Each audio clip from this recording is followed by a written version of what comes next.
No live. Okay, yes, good, great. Put that there. Make the game noises. Let's see here.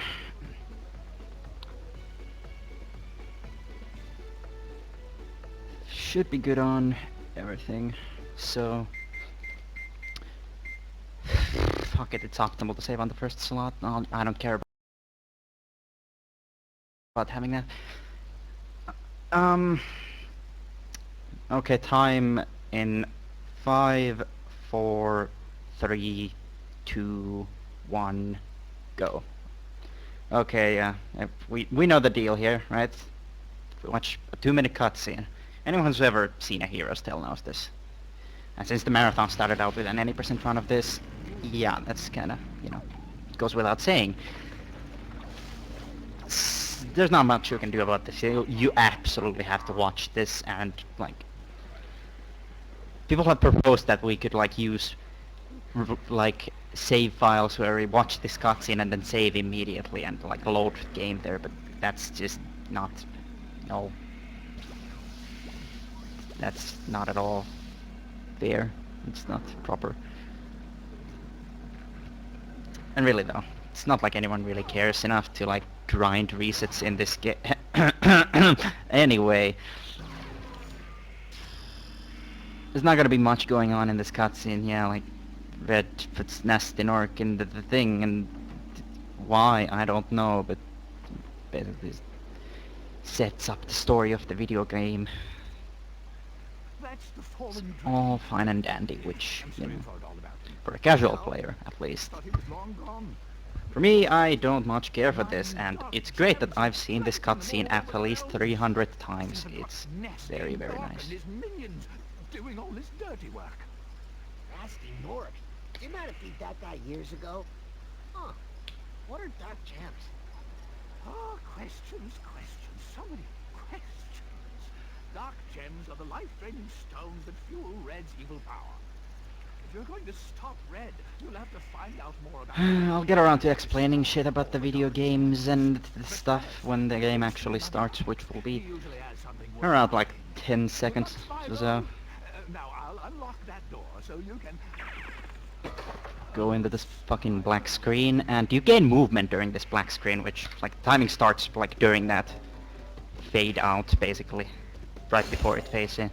So this is how a 100% run starts. It's exactly the same as an any percent run. You do the infinite jump thing without double jump, and you skip straight to the Nasty Narc.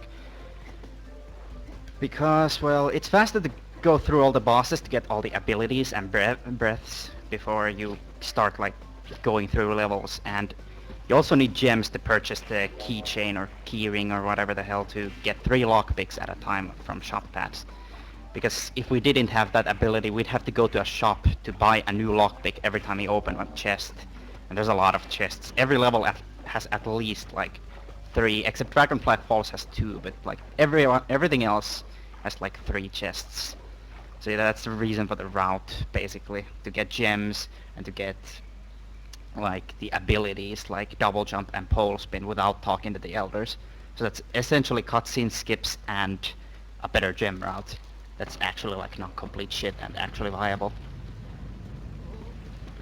So that leads to this beginning of the run being kinda boring because it's a boss rush, and the bosses in this game are known for being really long and repetitive. I've been having trouble with saying that word. And just like basically auto-scrolling in the worst possible way. There's ways to optimize them, like damage boosting and shit, but really not too great. Are we gonna do this thing or what? So basically in the first phase for Nasty Nork, you just sit here, wait until it's over. You take damage on these attacks.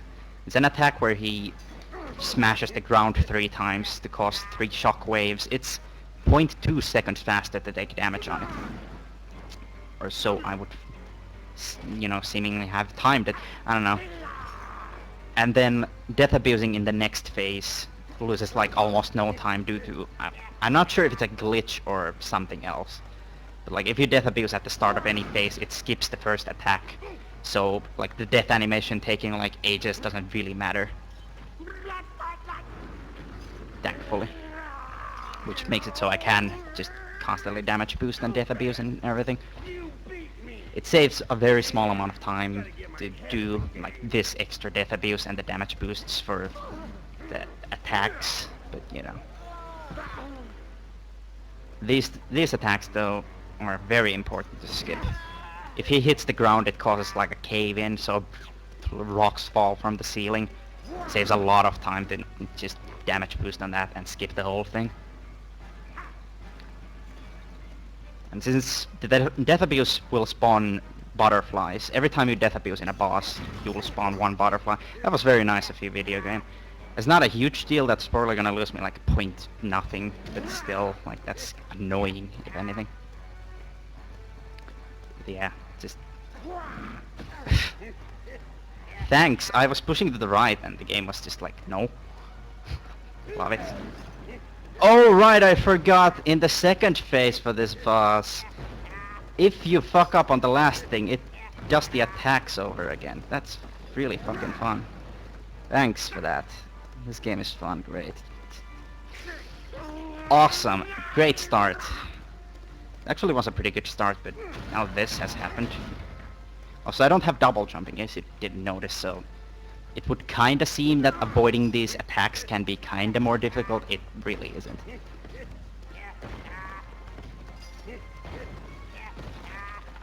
It's not like it's a huge issue or anything. In fact, it's better to do this fight without double jump, except for the last phase and the very last attack, honestly. A boss where double jump is way more useful would be in Neptune, and I'm also gonna be doing that without double jump. Just kinda scary-ish, and dumb and slow at the same time, but you know. Anyway, this is the last phase. Again, just nothing really. Does this dumb attack where if you get too close to him you can survive, but sometimes he just hits you because fuck you. It's kinda dumb. Yeah, and now he's using like electric attacks, all of which are kinda annoying. Like if you've never fought this boss before, like he kinda trolls you with the... With the first one, it's like he can never really hit you if you're paying attention. With this one, he can hit you because like you wouldn't know to just do a single jump and then start charging like for the first time around. So like anytime you're first fighting this guy, you're just gonna get hit on that, pretty much. That's how it works. Also take damage on this because it's faster. And then this last attack, without double jump I can't do much about this. I have to do it slowly. Because the hitboxes for those lightning balls are fucking atrocious. How/when do you get double jump? You're supposed to talk to the Elder in this level. But due to a strange loophole, when you enter Hub 3, the game automatically gives you the pole spin ability and the double jump ability. We don't understand why, but it just does that. So instead of talking to the Elders to get those abilities, we just essentially skip them. In fact, I will not be talking to a single Elder during this entire run. And the Elders are supposed to teach you abilities. The only abilities that I actually need are pole spin and double jump, and you get those through regular gameplay, quote-unquote regular gameplay. Because you're not really intended to skip into bosses. In fact, it's supposed to be impossible to make it to Hub 3 without double jump and like pole spin. Because like you can't get through Crocodile Swamp and some places in Hub 2 without pole spin, and of course double jump is like an absolute requirement. Good thing I'm like actually not shit at this game, so I can go anywhere without double jump. Well, by anywhere I mean, well, kinda limited in my choice of places I can go. I can get swim in air without double jump in like all the places I need, so you know. Since this is 100%, we're getting that egg. I did get the egg in the any percent run at the start of the marathon, but that was a safety strat because the game will auto-save for you once you get that egg. Because otherwise the game won't auto-save at all. after Nasty Nork or before Nasty Nork. So if my game crashes here, which is one thing that's a problem, if the game crashes on the teleport to the next hop, then like I lose all the time I've gotten so far, which is like 7 minutes, plus the cutscenes at the start, so like 9 minutes, 9.5. But yeah, that's another thing. I'm playing on an Xbox 360 due to reasons, really. The loading times are better, and it has some odd little mechanical differences to the PlayStation 2 version. The GameCube version and the Xbox version are way different from the PS2 version, in that the collision detection functions much differently in the Xbox version, making the infinite jump, or the pseudo-infinite jump. It makes it a lot easier and more consistent to pull off in spots that are very important. Namely the double jump skip that I did at the very start of the run, which is the most important time save you get from playing on Xbox. But as I already said, like Xbox 360 for better loading times. This has the very unfortunate side effect of having the game be able to crash at any point in time. Mostly on loading screens, and especially on teleportation loading screens. In fact, in my PB, I actually crashed once still, but it's actually a decent run, which bothers me because in a decent run, like I'd prefer if I lose the time, not the game, you know. So here's one of the major reset points in any percent and 100%. Entering in Neptune properly. I'm probably gonna not like reset here, obviously, but it's in the any percent run that I did way earlier, yesterday basically, it did not go well. In fact, the game kinda fucked me.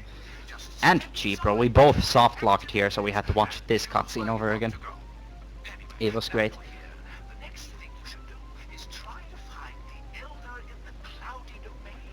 Alright, let's go.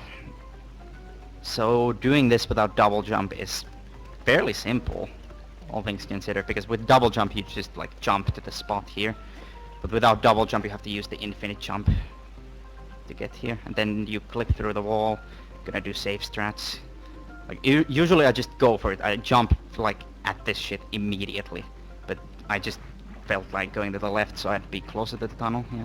So what I just did there was clip through the wall, get swim in air, and all the while I was doing that, I stuck close to the loading trigger for the boss arena, which makes it possible for me to enter the boss without watching the cutscene. This is the only boss that lets you do this. Technically you can do it for red, but you have to watch the cutscene first, then leave red, which is a whole can of worms on its own. And then like the boss trigger appears in place of the cutscene trigger for red, and the boss trigger for red is huge.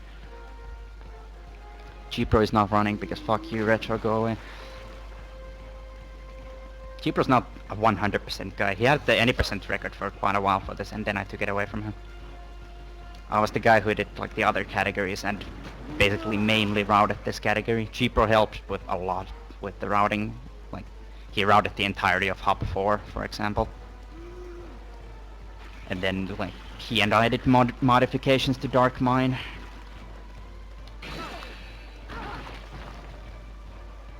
Alright, so as you already guessed, like this boss is just like damage boosting on these lasers, and there you go. There's a risky strat that I could do to save like 5-6 seconds on every phase, but risky strat. That about sums it up. This is a marathon, I think. So I've heard. Anyway, her attacks are completely RNG. Like, she throws the goop balls at you whenever she feels like it. Her breath attack can have an extended hitbox upwards and forwards, completely at random, and it can just be infinite, and it can kill you on the other side of the arena, so that's pretty nice. So Death Abuse at the start to get sparks back.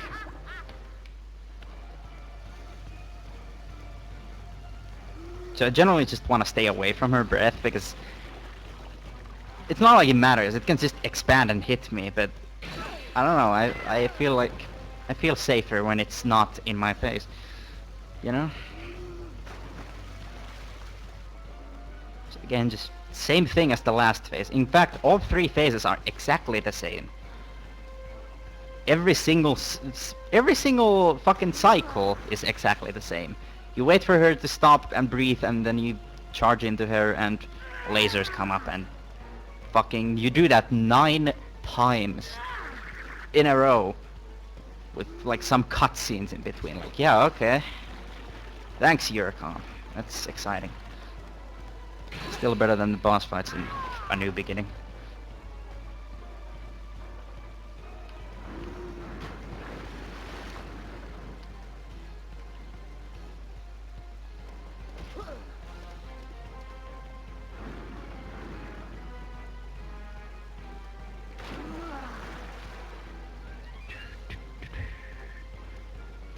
So now I just hope she doesn't throw big balls. Okay, good.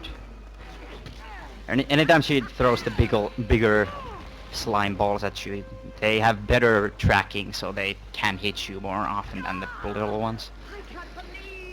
In fact, they're actually kind of hard to just avoid sometimes. It's really bad.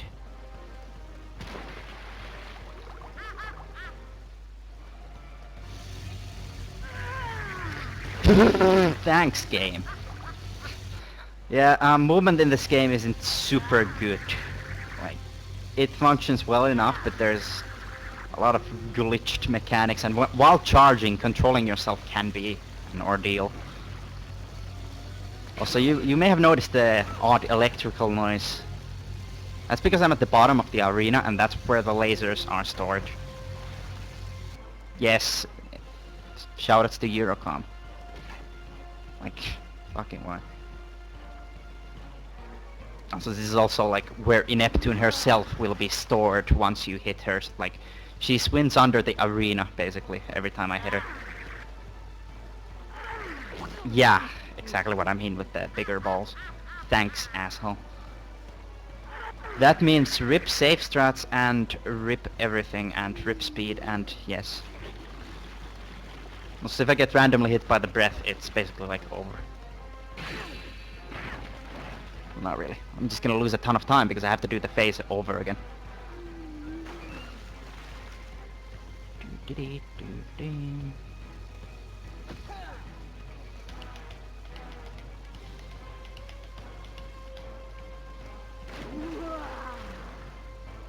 So now just hope she doesn't throw anything bad at me like that thing. And hope her fucking breath doesn't expand. Like, I literally have to hope. Also, I'm gonna do a little thing here. Now the cutscene's gonna get blurred because there's a water effect on Xbox and GameCube. This screen gets blurry once you're in the water. No! What happened? I can't believe I was defeated by a pygmy pipsqueak so tiny I couldn't even see him with a microscope. This does have another effect though, rather than just being a swag strat. It puts me like 10 feet forward from where I would normally spawn in, because I'm gonna, like, after the cutscene you're supposed to be like in the middle of the platform, but since I'm in the water it's gonna misplace me and just put me like in the water way forward from the platform, which is theoretically should save at least a couple of seconds on movement. Like, I can go immediately into the swim here. So yeah, I have to swim out of this boss arena for 2 reasons. One reason is that if I try to walk out, I will trigger the cutscene because it's still there, which is kind of funny. Because I just killed her and apparently her introductory cutscene is still there. This is the other reason, because this is 100%, we're collecting shit. So routes are a thing, unlike in any percent where you literally do not do fucking anything. So, yeah, I probably should have explained earlier, but you can bonk into walls that are specifically placed or have a specific, like, angle, like in a corner. If you bonk into them while coming out of water at a specific angle, you can clip through it and do swim in air through that. Because water planes almost always bleed out of bounds. So yeah, here's where I wanted to leave Ineptune with Sparks, but couldn't because she's a cunt.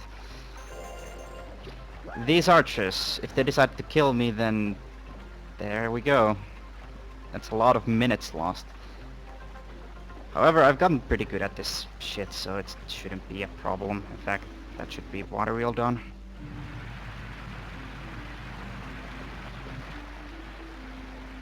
can't skip this cutscene. You can swim, if you swim away from the water wheel, the camera will like be where Spyro is, like here, but the cutscene will still be playing. You just can't see it playing, I guess. Oh wait, no. This is blink first, then. Alright. Oh, hello again, Spyro. So this is the first of the mini games. There's 4 mini games in every hub, and Always a 2 pleasure. different. You know I love it down there. You have to get a dragon egg and light gem from Over every the ground. mini game, basically. So there's 2 different challenges for every mini game. This is the blink mini game of the second hub, which is the first thing we do. For one reason is because, like, I could leave this for later, but that would just be the worst idea, because this is not counting the last blink mini game. This is absolutely the hardest to actually not fuck up, which is like, again, this is a reset point for the fucking run. Because you kind of want to grind runs that have at least decent fucking blink 2s, I guess. Also, I could have skipped the having to hang on to the little platform, but the jump you do from there is like impossible, and I've never figured it out. Also, I'm collecting gems because I have nothing better to do. Well, I could do a sort of skip here, but like it's inconsistent as fuck and really hard to pull off, and it saves like 2 seconds. So yeah, no. So basically, blink minigames are based around getting dark shards. There's 5 in Dragon Eggs and 10 in light gems, and there's a specific route for all of these. The way I usually break the dark shards is like trying to go fast, you know, throwing blink bombs from where the developers didn't really intend for you to do that.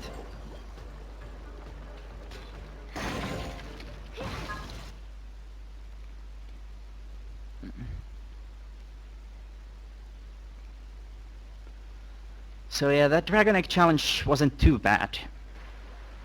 In fact, none of the blink Dragon Eggs are really too bad. It's always the light gems that fuck you over and can lose you like 5 minutes.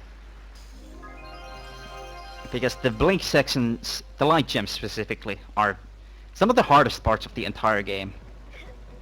Because obviously you're swimming in air as Spyro for the most part. So like you don't get to do much difficult stuff as Spyro. There's some platforming as Spyro that's actually difficult. Like Dark Mine. The next to last level. It's a pretty damn difficult level. Almost a dark level. Good job. It's a difficult level mostly because there's no real swim in air in there. Except at the end, and I won't be using it for Dark Mine, I use it for Red Slab. So the beginning sections are gonna be the same as last time. I'm just gonna do the same shit as before. But then there's like an extra section that's unlocked for the light gem that is fucking balls hard. It's not fun. And there's a cycle skip in there that I've never made in a run, so I wonder if the marathon run can make that. Also, anytime you throw a blink bomb, it has a chance of ignoring any and all collision detection, meaning it can clip through ground. And when it does that, it's super fun because you lose time because you have to throw another fucking bomb. Sometimes if you don't notice it and then like go on with the level and then like get to the dark shard and try to blow it up and it's like, yeah, 9 out of 10. It's like, thanks. Anyway, here's a cool little strat. You can spawn this thing early by blowing it up twice. I don't know why, don't ask me. How the fuck did that work? Anyway, you saw a bomb clip there actually. The first bomb I threw clipped through. That was very nice. I couldn't make the cycle, of course not. Not a huge issue really.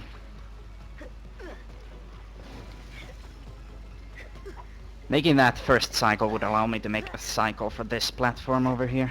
See this next thing? It's moving away from me now. Could have made it and actually be standing on it right now, but nope. So I'm gonna take my time here. Just shoot at the platform apparently instead of the spiders. It's not like it matters if I kill the spiders because I have so... I'm good on health, you know. Blue sparks is good.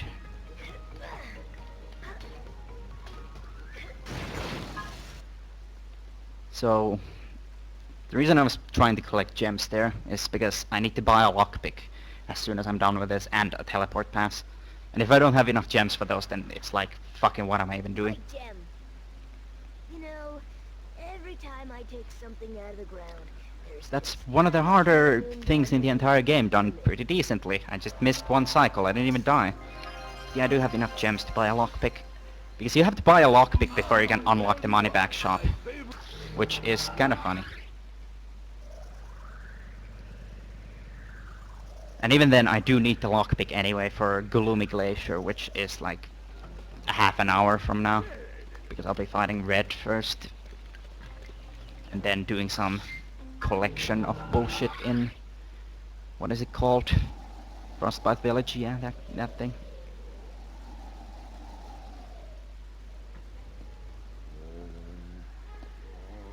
So here's another pretty long cutscene. In fact, I think it would be good for me to go and get something to drink while you guys enjoy this bullshit. I don't know.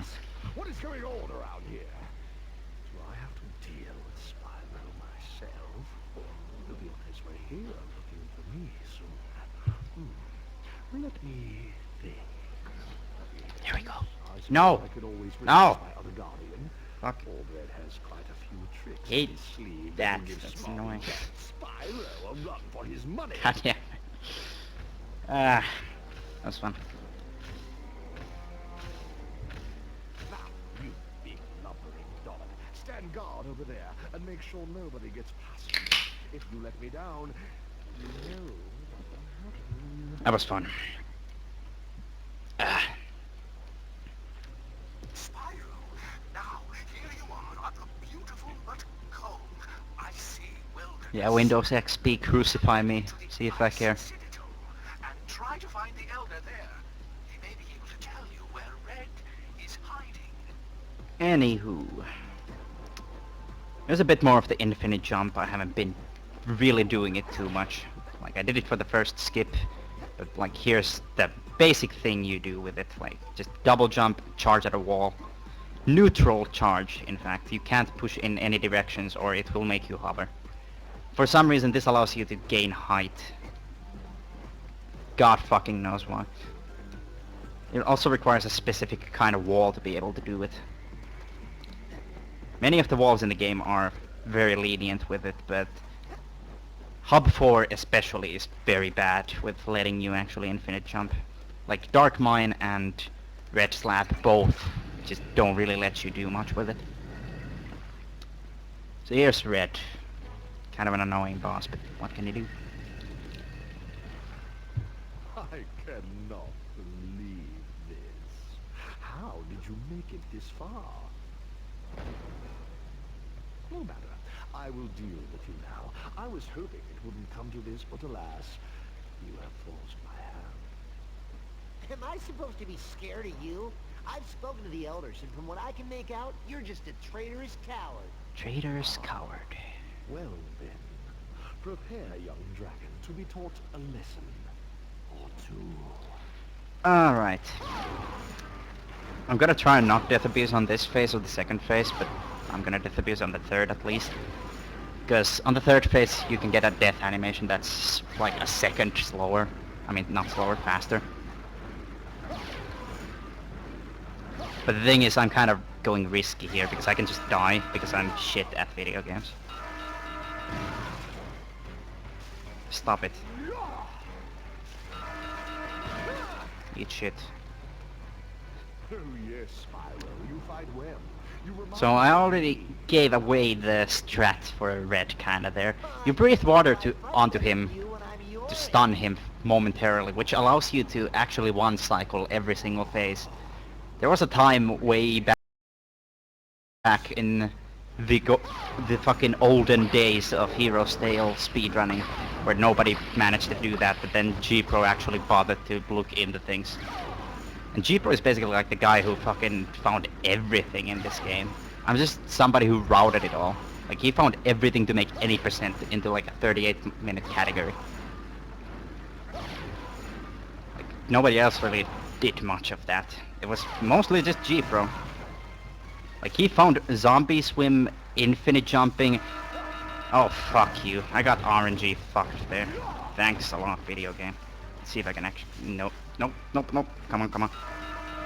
Okay. At least I got 2 hits in. So this phase is like completely RNG. I don't know how he managed to fly up after being stunned by the water, because that's not supposed to be possible. But thanks anyway, game.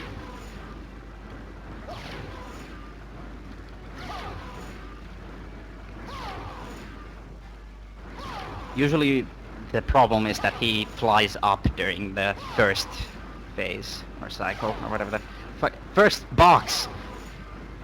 Switch breaths, asshole. Like that, that's what he does, because he's an asshole. And then he ignores damage because he's an asshole. 3 cycle hype. As I said, RNG. It can fuck you very bad. I didn't even get 1 hit doing that, because RNG. And all I need is 1 fucking hit, come on. I think it's because fucking the game refused to switch breaths and now it just dropped my breath input apparently. I'm like constantly mashing the fucking thing and it's like, okay, no. So I'm losing like a minute already on this boss, which is great. Thanks, game. I appreciate Eurocom's fucking shenanigans here. Fuck you. I should be done with the boss by now, actually. Isn't that great? That's great. Another triple and another double and we're done here. Maybe now I can 1-cycle this asshole. Like, this is not even hard. What the fuck is wrong with the game? Like, my PB misses this because it gets RNG fucked, but I didn't even get RNG fucked on the first thing. Like, come on, the fuck on. That's dumb. But don't think you're any match against my infinite power. So, this is like the main problem in any percent. Besides, like, getting a good double jumpless and getting a good Neptune. Because, like, if you get here on a good run, the game could just be like, yeah, have RNG, and there goes your run, completely. It's a lot more lenient in 100% than 40 Dark Gem, obviously, because you don't need to optimize it that much yet. I'm trying to bring 100% to a point where you have to optimize the shit pretty well, which kinda is to that point right now. Like, okay, good. I want to be at green sparks when I beat this last phase. Because that's not optimal. No sparks would be optimal, but for safety's sake I do green sparks instead.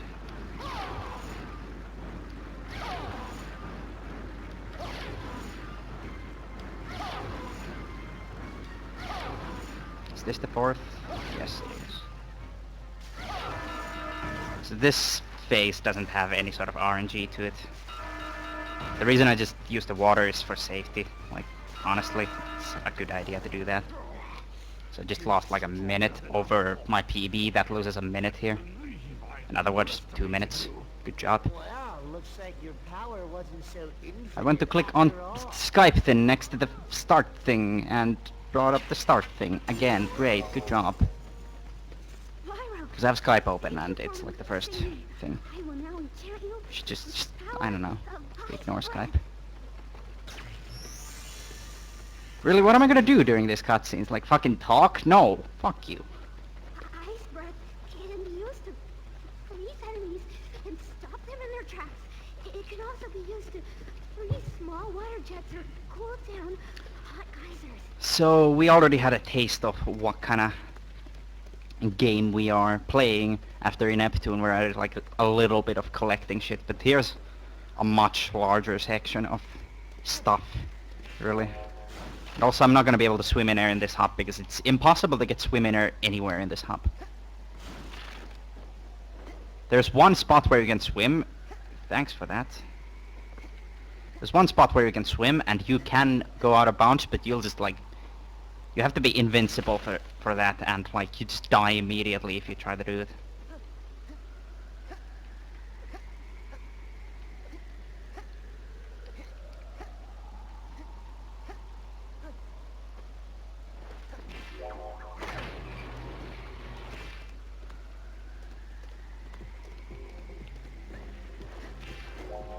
Alright, thanks for the 360. 360s are a thing that just happen. Spyro just spins around in a circle for no reason. We don't really have it figured out. We just know that it's some sort of weird glitched movement technique. So of course we're gonna start off with the blink minigame because, well, routes and shit, and this happens to be like the optimal route here. Basically I'm just gonna like go to the mammoth, which leads to the hunter level, the gloomy glacier. I'm looking forward to And while I'm going there I'm collecting everything on the way in a fast manner. Because, you know, speedrun, 100%. love it. Should I explore below ground? So this is easily the easiest of the blink minigames. And it has one little cool trick at the start that I discovered and got annoyed at, because it looked like a Dark Shard dupe. Guess what it fucking wasn't? It wasn't a fucking Dark Shard dupe. Because this game hates you. Anyway, I'll show it off in a moment.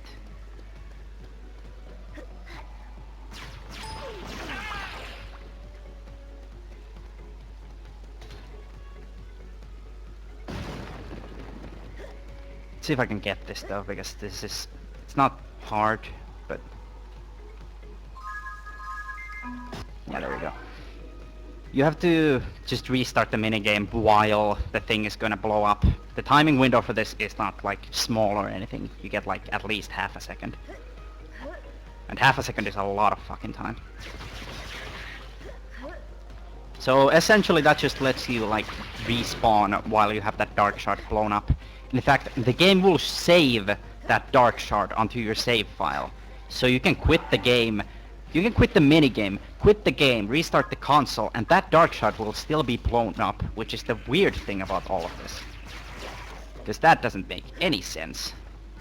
Anyway, I blow up that caterpillar on the right because he will, basically 100% chance, he will fucking hit you. In ILs of this, I guess you would just skip killing him, but this isn't an IL.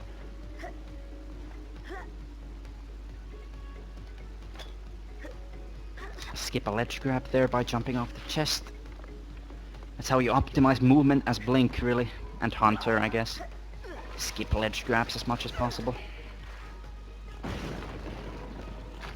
Nice.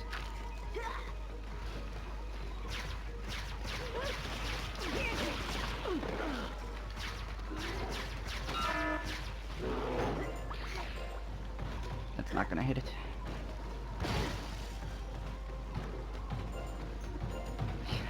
Another way of optimizing Blink is by throwing bombs from far away, because, you know, gonna explode earlier.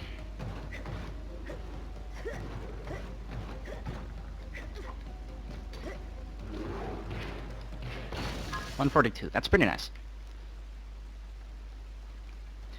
But again, as per usual, the light gem is gonna be harder. But as I said earlier, it's the easiest Blink thing, so the light gem is like equivalent to the fucking dragon egg of just like maybe the first one. 'Cause the first one is kind of hard, like it's hard to go fast in, but it's not really hard to beat. There's only one that's really hard to beat and really hard to go fast in, and that's the last one. Like you just constantly die in the last one, it's really fucking dumb. So in this one I can't do the trick I did, because there's 2 Dark Shards and you can only use it on 1 Dark Shard. Whatever the hell I'm gonna call that trick. It's not a dupe at all, because it doesn't duplicate shit, but it's something odd. Anyway, wait on this, because it will hit you.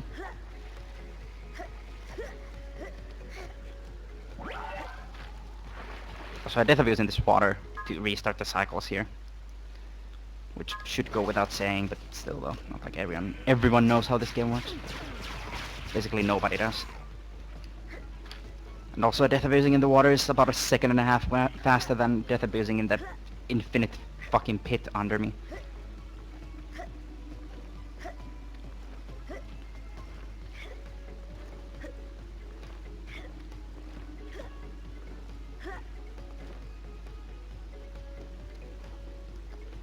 Interesting.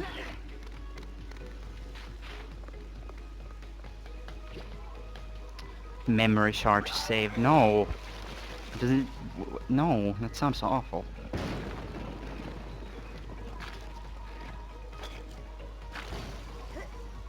You can skip this ledge grab, but it's not consistent, but this is. And here's a little skip that's not too hard. You have to jump off the platform basically instantly because it dips downward because it has some physics attached to it. And that was a shit throw. Yeah, you have to just jump off immediately, otherwise you can't make that jump. It's very simple. I thought it didn't blow up because I thought I heard it blow up, but like, I'm watching the counter very closely. It still showed 5 out of 10, whatever.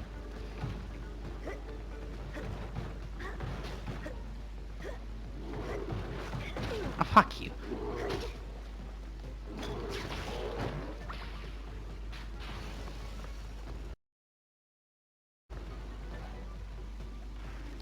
Yeah, I have one bomb, that's good. Actually, those boulders might troll me, so, you know, safety strats for Marathon. Shit, I guess, because the last checkpoint I hit was, well, at the start of, like, the second section. So, very far away. We're talking minutes of time lost. That's what happens when you're shit at games. When I hit that box, because it allows you to skip the ledge grab here.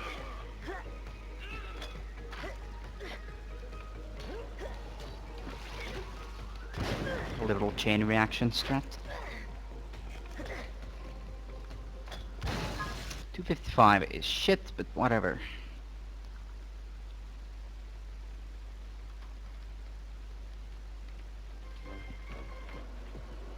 There, I found you a light gem.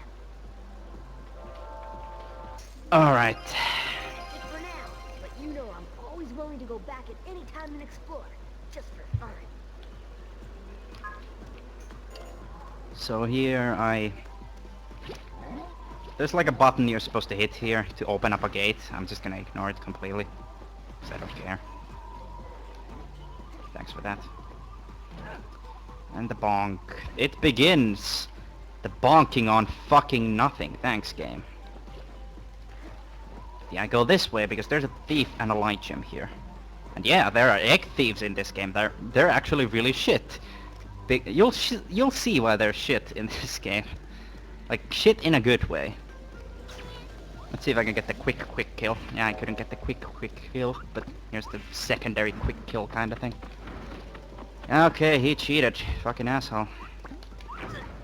So, yeah, their turning around animation is fucking long compared to the absolutely no animation of Spyro 2 and 3.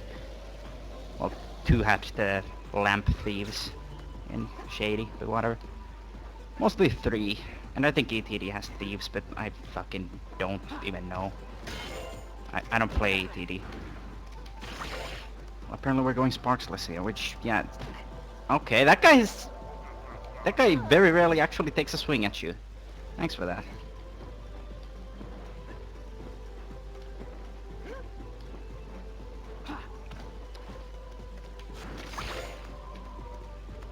Like, fucking ignored me this time. Fuck you. Of course at full spark. So yeah, I do a little bit of an infinite jump here to... That's not high enough. Let's do that. That should be barely high enough. It's kind of hard to pull off, but I have a lot of trust in my shit skills. Yeah, I cut the corner there, which means I had, like... I saved time on movement and saved time on not having to open the gate in the other section. And now I just infinite jump up here because you're not supposed to be able to go up here before you have wall kick, and that's not an ability I'm ever gonna unlock. So I'm just gonna infinite jump instead, because then that means I don't have to backtrack here, because you unlock wall kick in Ice Citadel, which is after the next level. And then I shoot that open. Yes, it's open. Get this egg. Thanks for that. Good movement.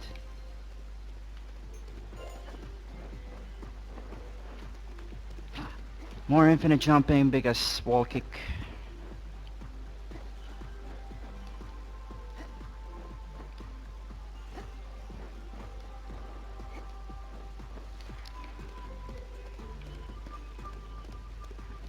And you can enter this place without hitting this Zoe, but it's almost like fucking impossible. It would allow you to skip having to hit the button to bring up the cannon and then using the cannon.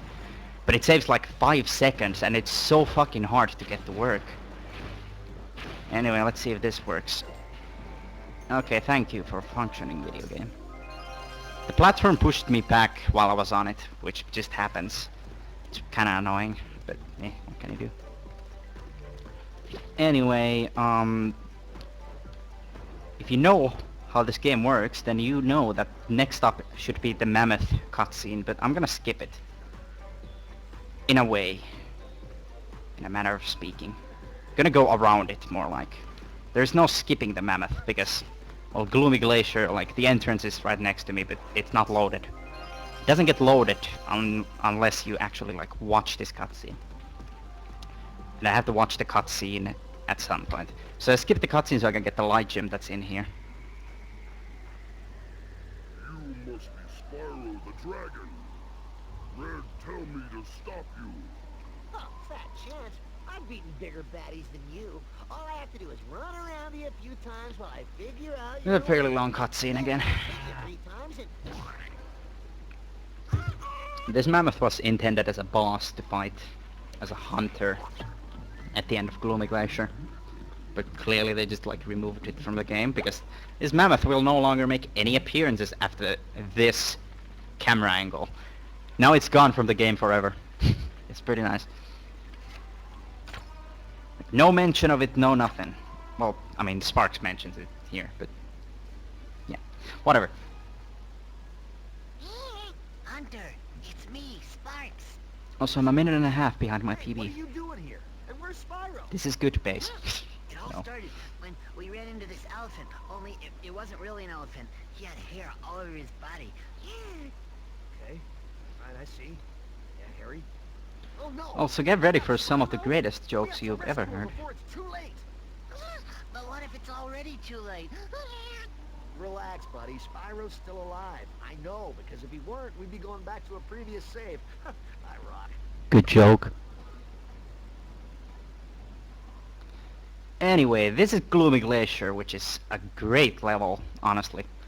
Like, the platforming as Hunter is great, which makes this level challenging while not being completely bullshit.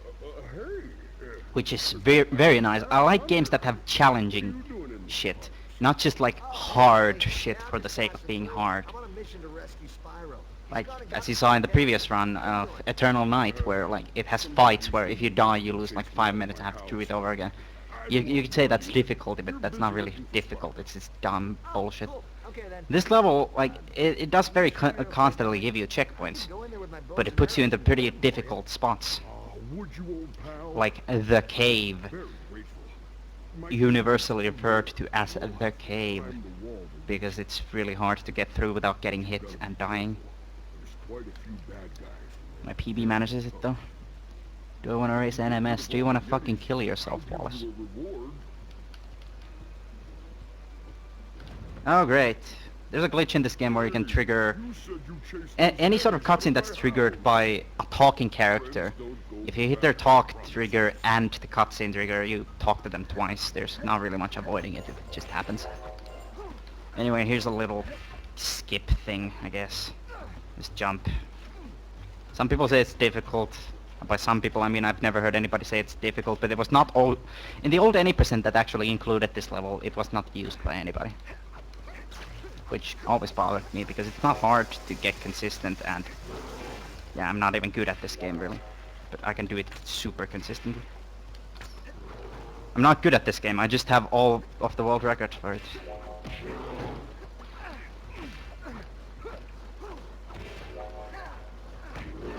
So this is why I bought the lockpick way back in Coastal Remains.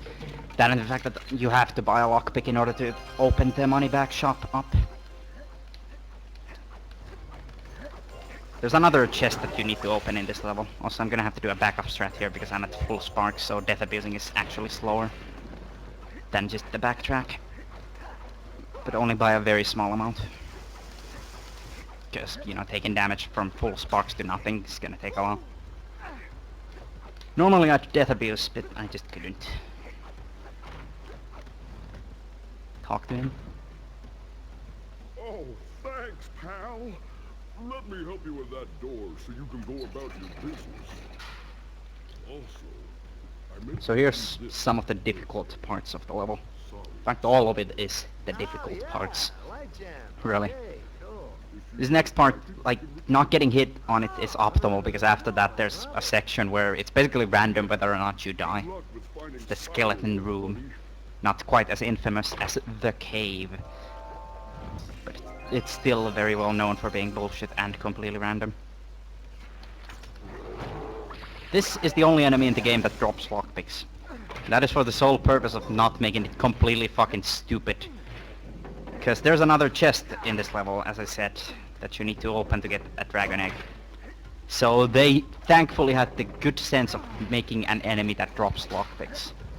Otherwise you'd have to do this level over again to get to this second chest after you've bought a lockpick at a shop pad, which, yeah, that sounds fast. Thanks for that, yeah. Thankfully they made that enemy, and he drops lockpicks.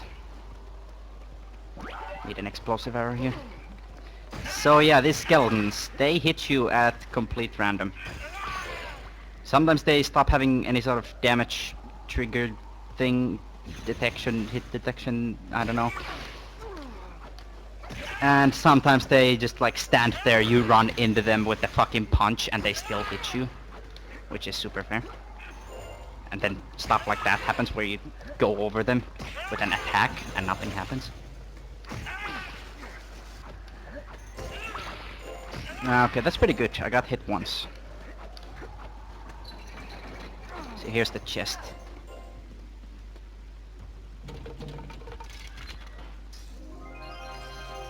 There we go. Here's the cave.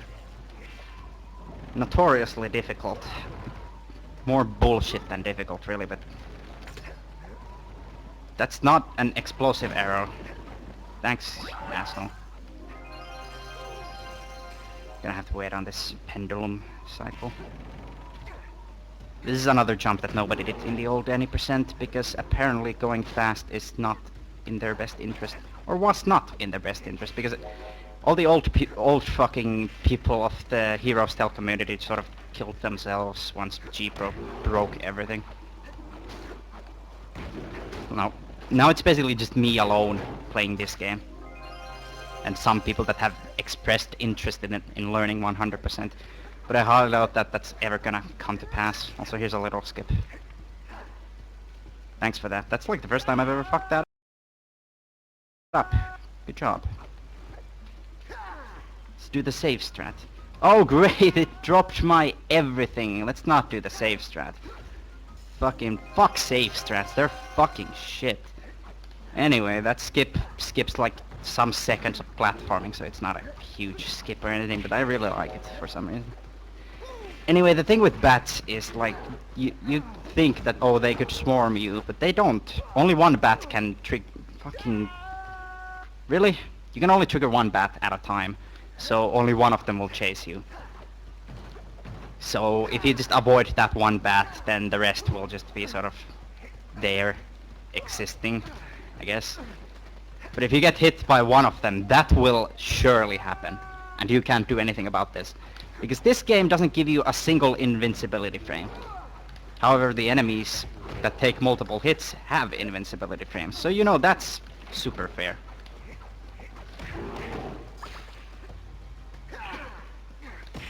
It's impossible to recover from getting hit by one bat if you're in the middle of the swarm. So that was pretty bad luck. Anyway, I've neglected to mention the movement tech of Hunter, but it's sort of obvious. Just jump kick over and over again. Anyway, here's the hardest jump in the level. It's very precise. Who gives a shit? Gonna have to wait on this cycle, because first of all the bricks are falling, and second of all, I wouldn't make the jump anyway. Thank you! Jesus Christ. Would have been nice to just fall there without surviving. Thank you. I appreciate that. Anyway, here's the first Sparks minigame. Technically the third, but all of these minigames are optional.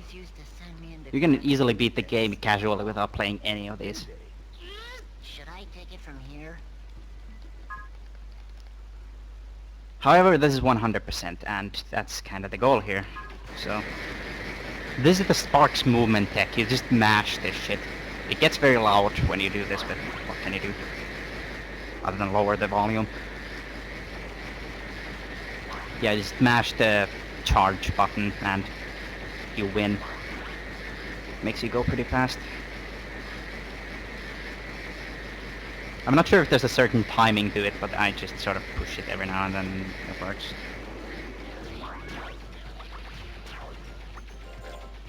These levels are also pretty good for gem collection, but the thing is, I'm sort of too busy to collect gems, right?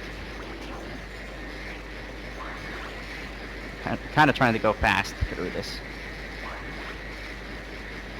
Every now and then I do get time to just stop and collect some gems by killing the enemies. And that's like 300 something. Yeah, I would prefer to get some gems from these because, well, getting no gems is a bad thing because you can run out of gems in this run. Even though like I have a route that's based around like that never really happening. Dragon egg.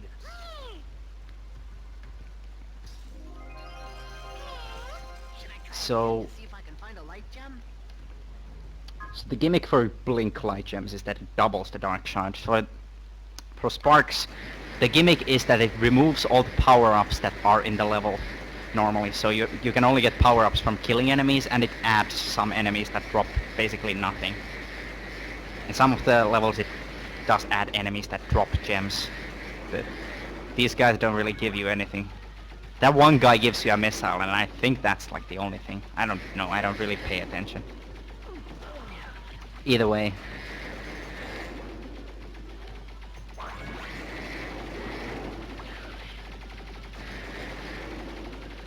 In the light gems, since you're not really getting many power-ups and basically no refills for your stamina gauge thing, you can just like sit and kill enemies for as long as you feel like it, really. Which is nice, I guess. I mean, as I said, it's not like it harms me to get gems because I can run out. It's very possible. If I never really like collect gems that lose me like no time, like if there's like a dark shard or two in my way that I can charge through while I'm as Spyro, it gives me 100 gems. If I just skip all sorts of things like that, then I could very well get under-gemmed and just run out. Because I'm constantly buying lockpicks in this game, so having gems is a very good thing, obviously. Anyway, the last section is after this. It's Okay, Hunter. It's also a pretty hard section, but honestly, nothing too major as far as difficulty goes. There was nothing else Could to be do, worse. but I can always go back and practice. It was good fun. So, you have to make this cycle after the cutscene. Not too difficult or anything.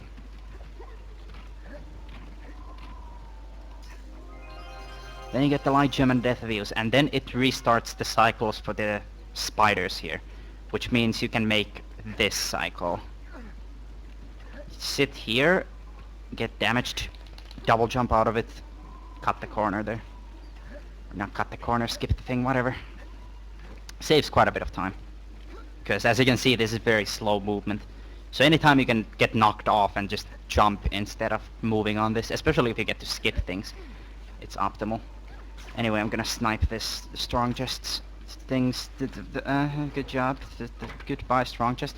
Actually, I had another explosive arrow. In fact, let's waste time. I don't care. I'm sniping this thing. Fuck you. Okay, cool jump. Also, the gems apparently just like never came. Because I'm pretty sure I hit it. Either way, this game is shit. I think that's the point I'm trying to make here. You know what? We're not leaving this. It really isn't a good idea to get it, but we're not leaving it. Fuck you. Anyway, that's that level done. Nothing too major as far as mistakes go, but I mean, I did lose like 40 seconds, but never mind that we don't need to remember that happening. No, Nothing happened. Don't you remember how I perfectly did the level deathless? Right? Right. Spyro, you okay? Oh, Hunter, am I glad to see you. You think you can get me down? Yeah, just hang in there, buddy. Ah, very funny.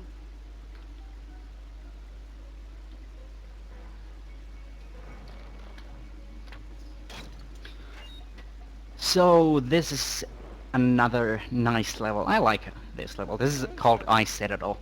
Now I'm off to The find only really bullshit thing about it is the very, very beginning. Like the first 10 seconds, basically. All right, then. You have to all be out of this room and skip to a later part in the level. Basically the end of the level. Sort of like a back to front thing. On PS2 this is really easy to pull off. On Xbox, strangely enough, this is one of the few things on Xbox that is much harder than on PS2.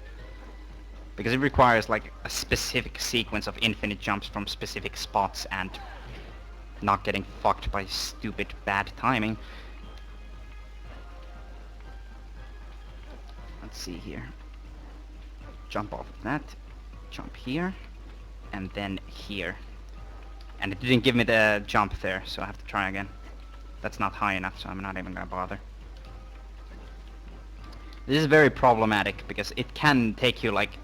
It can legitimately take you hours if the game feels like it, but it doesn't ever really do that to you. It's not that mean, but it can do that to you. Always keep that in mind. Also, I'm using my face to switch breaths while I'm in the air because I'm busy gliding and holding forward. I want that egg.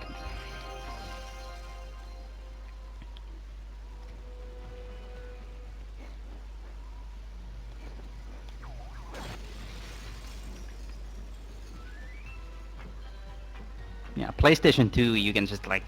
You can use any wall to just go over the thing. It's disgusting. Oh, fucking hell. Getting hit by that guy would be a good idea. Because I will be death abusing at one point. So here's the gem route, mainly. Like, this is the major part of the gem route. You get double gems there. Which is a power-up that allows you to, well, double your gems. I'll be getting twice the gems for every gem I collect. Which, the values go... Red gems are 1. Then we shit on Spyro's Legacy. Green gems are 5. Blue gems are... Well, they're more purple in this game, really. So I'll give you that. Purple gems are 25 and yellow gems are 100. And every strong chest has exactly 500 gems, but since I have double gems, that's more like, you know, 1,000 per chest. So you can see my gem count being pretty ridiculous right now.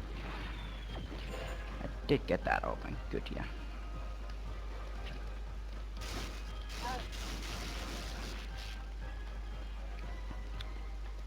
And there's an egg. Go over here to get the light gem. Do this unintended jump. Because it doesn't seem like something that should be intended. Take some damage here because I have nothing better to do. Because I'll be death abusing in this very next room after hitting the boiler.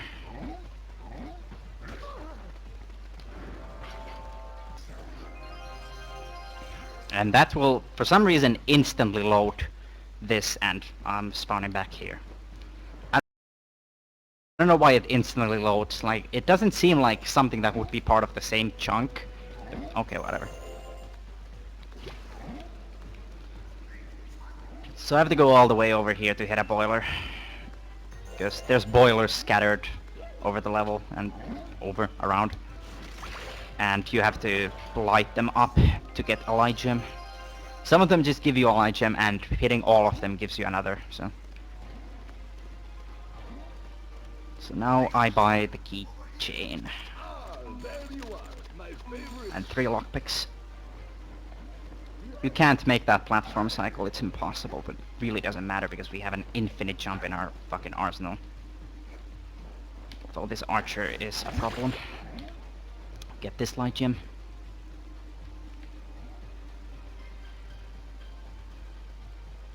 And yeah, gems are more a currency rather than a collectible in this game. You do not need a single gem to beat the game. because you can even skip the first money bags in the game. Like on PS2, you need 500 gems to beat the game because you need to buy the fucking lockpick at the start. You can beat this game without collecting anything, not any of the main collectibles or even gems, nothing.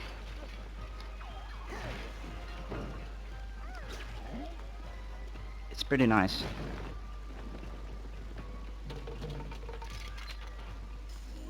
So that chest is actually really well hidden. Most people would probably be missing that on their first playthroughs. I know I fucking did when I was like trying to route this and learn this.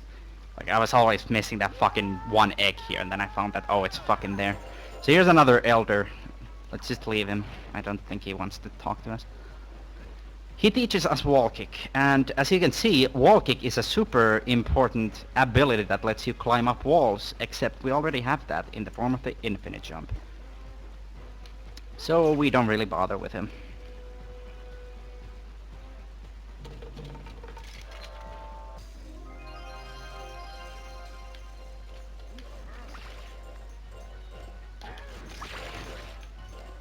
So hit the shop pad here so I can teleport to it later. Because there's a supercharged thing here that I won't be needing, but it will make it a lot easier for me to get through. Because for some reason supercharge in that very specific spot helps you do an infinite jump. Hello, Spyro. Still soldiering on, old chap? Eh?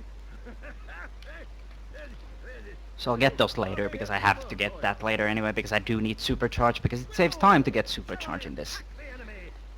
Or is this just a drill? Supercharge is completely skippable, but I would not recommend it because it loses time, for one, and for two, is bullshit hard to actually get to work, because there are some supercharged things that, like, skipping them is fucking impossible. So anyway, here's the first speedway of the run. This is quite hectic because there are... Oh, I fucking missed the thief. That's great. Thanks, game. I missed this guy too. Can I... Yeah, there's the thief. It's kinda hectic because there's one extra set of shit.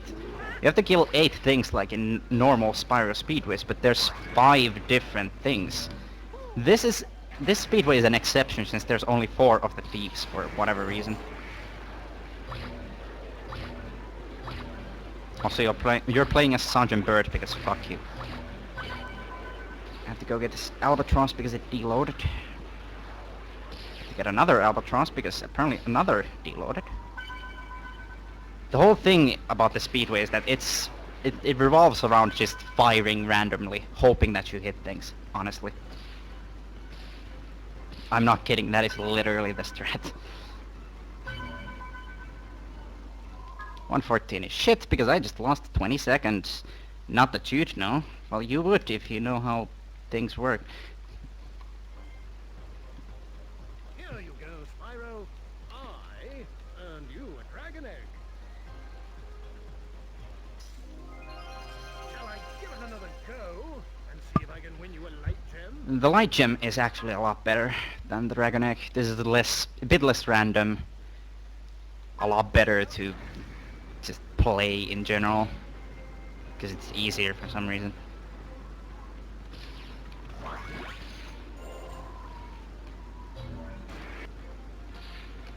There's the thief for some reason. The thief can be here or over there next to the other Yeti. Doesn't really matter where he is as long as I can kill him, because missing him is a lot of time. It loses a ton of time to loop back around at some point to go get that thief. But thankfully I got him. So I have to go over here to get these 2 Yetis. And then spawn in the cycle for the albatrosses.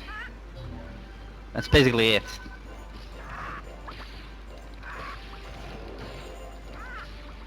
Done. There's no way to skip this, by the way. If you kill yourself, you fail. Also, that's a world record on the IL, but okay. 57. My PB gets a 58, I think. Or my PB is at least for that, a 58. I don't know. Got me through that, you know. I managed to earn you a light Anyhow, that is that. We're done with Ice Citadel, basically. We just have to hit another 2 boilers and talk to the person who gives us the light gem for hitting the boilers. And be on our way. And then we start all the way back from Hub 1. We do all of the levels completely 100%. No more leaving ship behind and backtracking.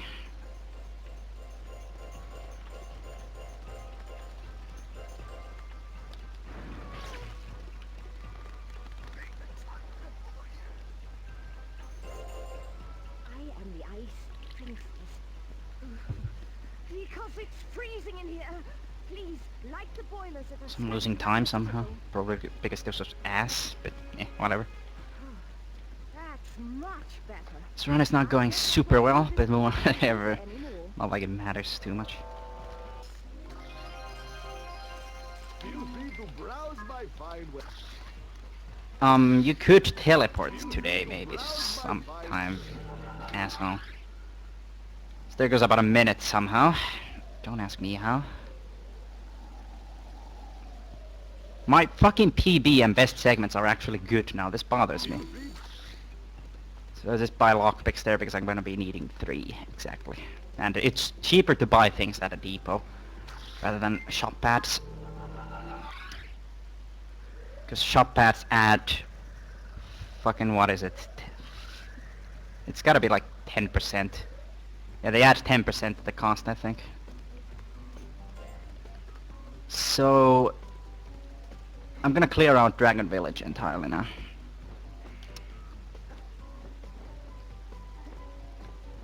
Which includes Speedway, some chests, and just items scattered around that I'm mainly gonna get with swimming air.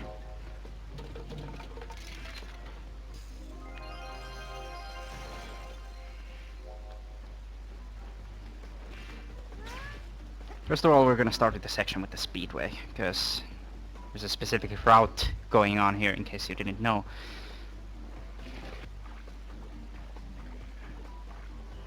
There it is. That light gem. Go through this next section backwards.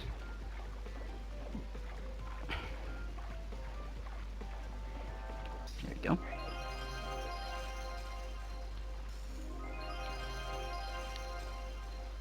Go through it backwards because it's faster, because if I went through it forwards it would be the dumbest idea in the world.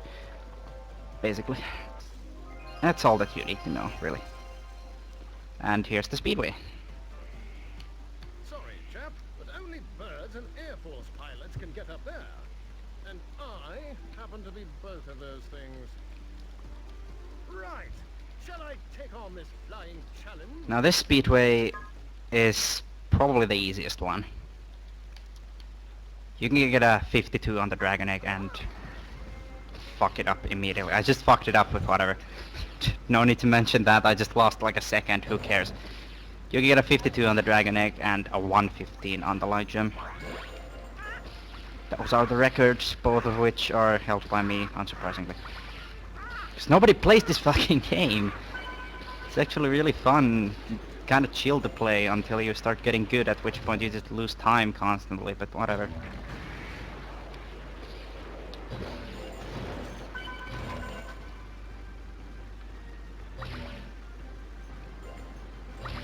In this game, the speedways are just like fucking massive, so it's really easy to miss items.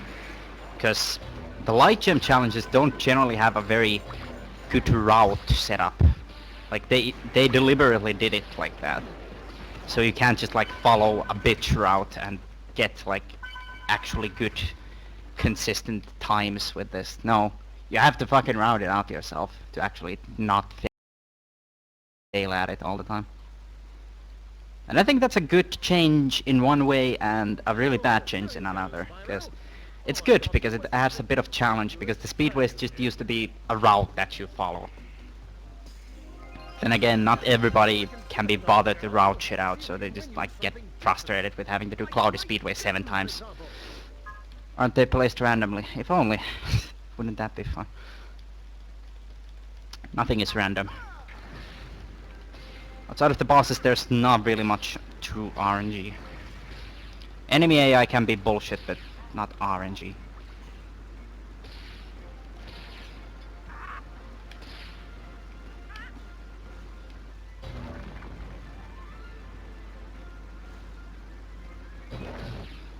Okay, now. So this fucking vulture cycle just spawns in once I get there. Right in front of me. Because that's great.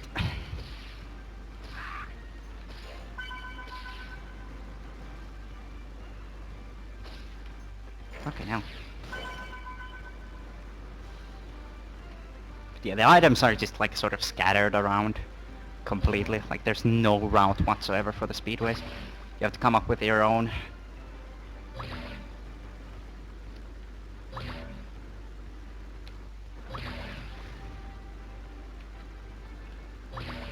Because normally in Spyros they would have like first 8 items that lead to the next set, which leads to the next set, and then the last set. This one, it's got 5 sets that are scattered.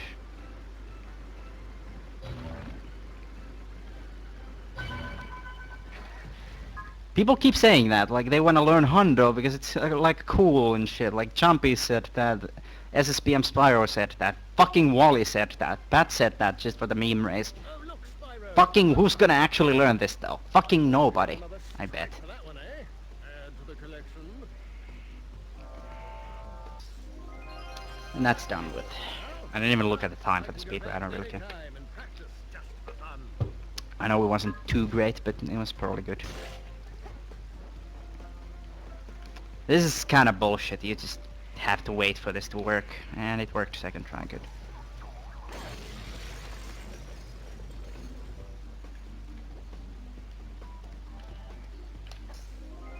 And fucking Smartkin was supposed to learn any percent at least, but he hasn't even touched this game.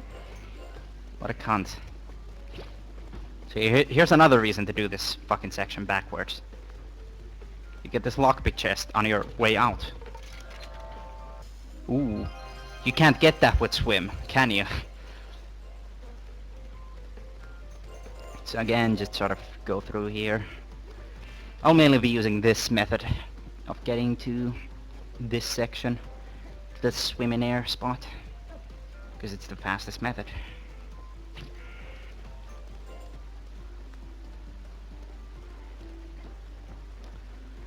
Now I'll backtrack to the first dark gem you're supposed to... Oh, fuck off. Ah, great. Can we... Nope. That's really hard to pull off sometimes, which is great. Not too bad because, well, load game isn't too slow. And at least on Xbox, it's very fast. Like, it loses you like 15 seconds, but come the fuck on. Just work. Fucking function, video game. And just drop my infinite jump, sure. It's not gonna work. That's gonna work. So that's what you wanna do. You wanna land on that little ledge there while staying out of bounds. This is the wrong save file. Fuck you. I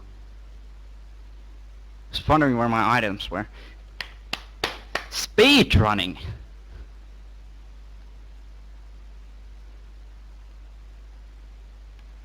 How the fuck did it manage to load that save file? I didn't push down, did I? Fucking great. And I do have to use this out of bounds to get there, because that's like the only way.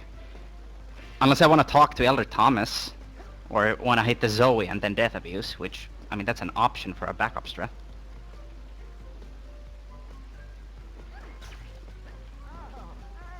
Shut the fuck up, Hunter. That's not high enough because it gave me so much fucking lowered shit. I don't know. There we go.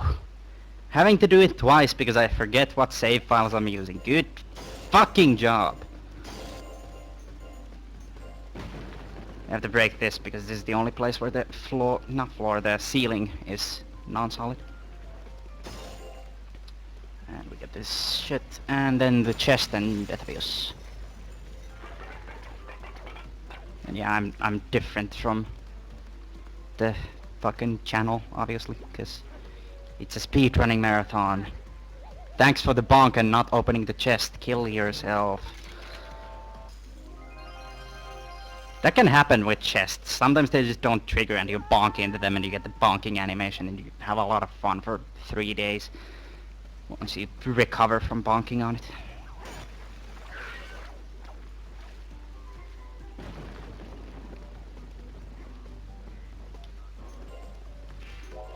So yeah, now we just do this.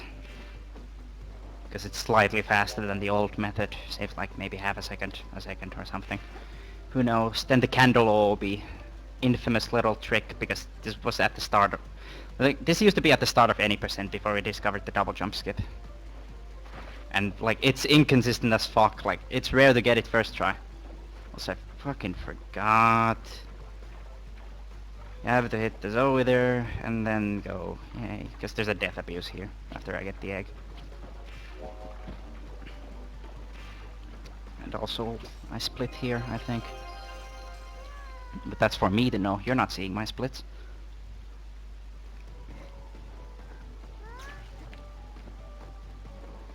And we're done with Dragon Village. Next up, Crocodile. Crocodile Swamp.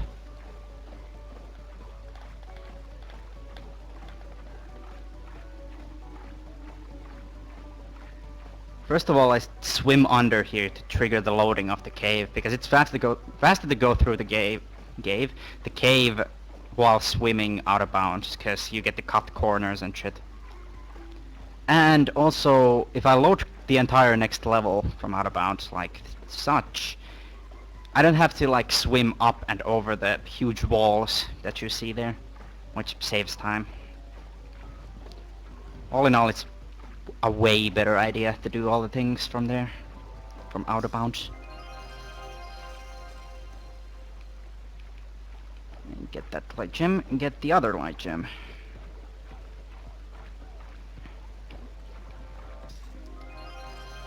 That's that. Next up, Elder's tree thing.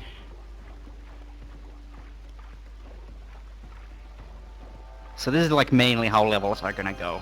I swim in there and I collect everything. Then there's a little bit of platforming sections for collecting like the dark gems and the chests, because you can't get those while swimming in air.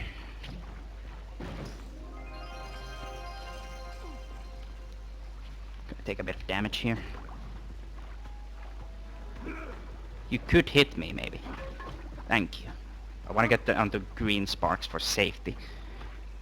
Optimally no sparks, but you know, safety and all. So there's this little light gem that's hidden in here. I don't know how you're supposed to find this, but I guess just trial and error. Or having somebody tell you like I found it like that. Pretty sure most people found it through somebody telling them, or watching a YouTube video or some shit. It's kind of well hidden. There are very few things in this game that are well hidden. That's one of them. The other would be the flame egg in Ice Citadel that I talked about. Take a hit. Yes, double hit. Nice. That's really hard to actually get to happen. I've only had it happen 3 times in my life. But it's optimal if you have green sparks, obviously. Of course, it wouldn't be necessary at all if you had no sparks, but safety and all. Thanks for rescuing me, Spyro. So here's the last blink level up until like 2 hours from now. You know the professor? What? Well, 2.5-ish. The mall, I must know No, wait, no. every That's mall not in the how world. things work. 2 hours. I'm just kidding. The professor's my uncle. This is why you look at the timer and pay attention to what it is. Abilities on exploring underground. Yep. This is quite an easy blink challenge, but it's hard to go fast in. Fresh aerophobia? Because there's some really nice dark shark snipes you can do by throwing bombs. But it takes quite a lot of skill to be able to do it consistently, and I don't have such things. Which is a sad, sad thing.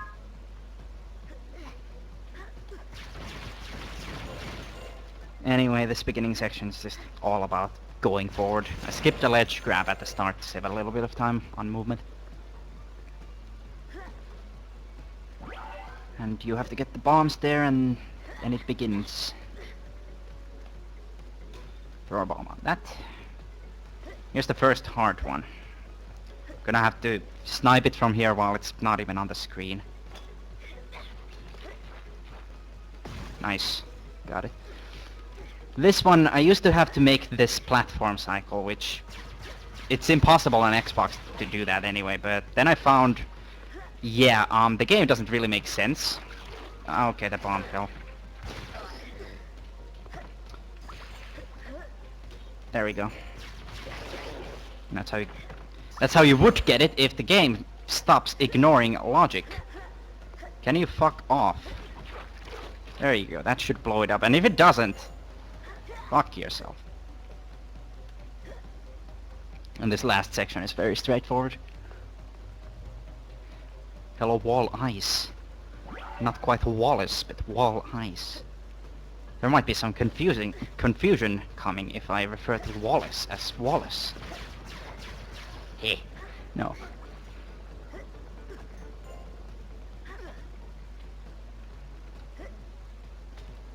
There we go. I think that was sub 2, which is pretty nice, I guess. Not really. It's pretty shit.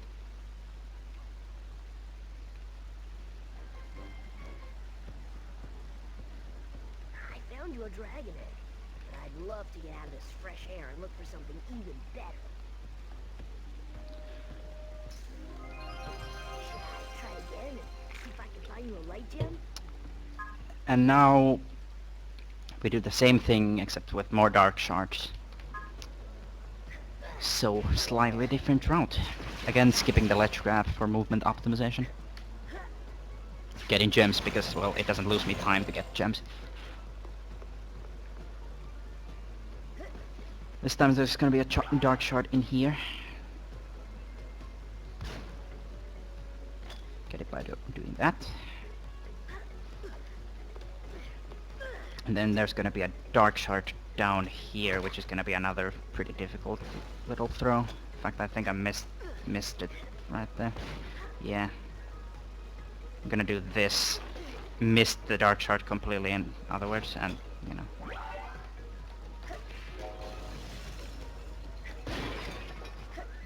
Actually, this is a great idea.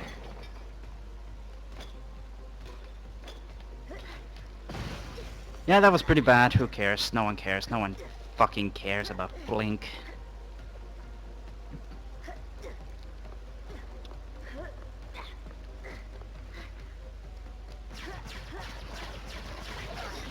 I generally want to kill that spider, but I don't want to waste time doing it, because it's not like I have to kill that spider.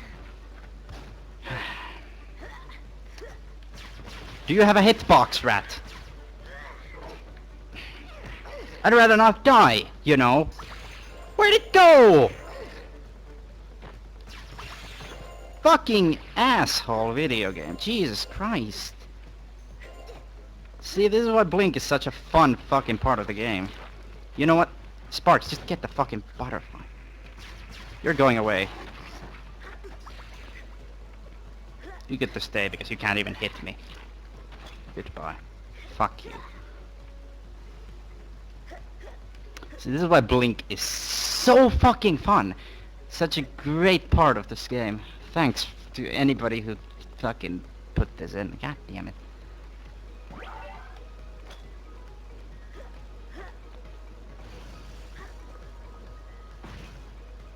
I have a theory that it's possible to maybe get that dark shard with a throw from over there. And it would save a little bit of time, because normally I would get it when I'm here. I turn around, aim, throw 2 for safety. And yeah, I got it.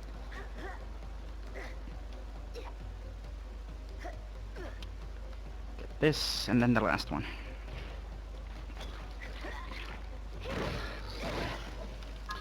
.45, kill me.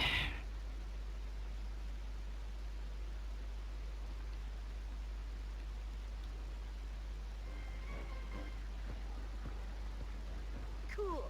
I found you a light gem. There's nothing else of value down there, but any excuse to go underground is fine by me. Alright, we're done with that. Evidently. Buy some lockpicks here, because there's 3 chests in the level. Conveniently, just as many lockpicks as I can carry. How convenient. Now here's Elder Magnus. He teaches you pole spin. You know, that thing I already used in the run that I never learned. I have to stay here for a while and wait for the chunk to load. Otherwise, I just, like, if I try to go forward, I'll just fall through, because it's not loaded.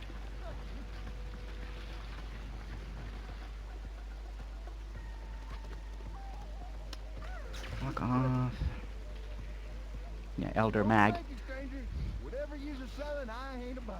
But if you're having trouble with the old You'll be glad to know that Elder Mag is a flaming homosexual. And a fucking massive stereotype. Jesus Christ. It's almost offensive. Or it would be if somebody cared. Well, I'd love to give you a hand, but there's a reward in it for you if you can run these foul critters here off my land. I got these old war cannons you can use. I'd do it myself, but the smell of gunpowder makes me... So here's a cannon minigame. Might seem like one of those things where there's no real speed strats or anything, but trust me, there are. There is an optimal way to do this. And there's a random way of losing like fucking 10-15 seconds. Like, these things come out whenever they feel like it. So if they decide to stay behind the tree for like 3 days, then have fun losing time.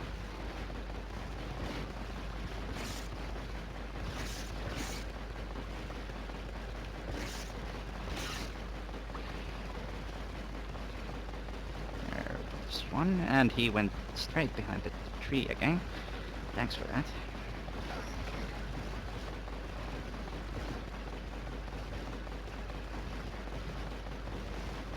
Nope.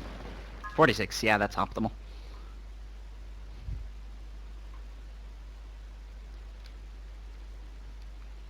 You can sometimes lose like up to 15 seconds because one of the things just stays behind the tree and won't come out. I would have had it myself, but the dang shell on this thing's hard as a rock. Hey, why don't you try her again? See if you might win your light gem. Oh boy. So the light gem gimmick for the turrets is like nothing different. Like you have less health basically. And it's usually longer, so there's like more enemies to kill, more phases to all of it. Shit like that. Nothing really major, so it doesn't really matter.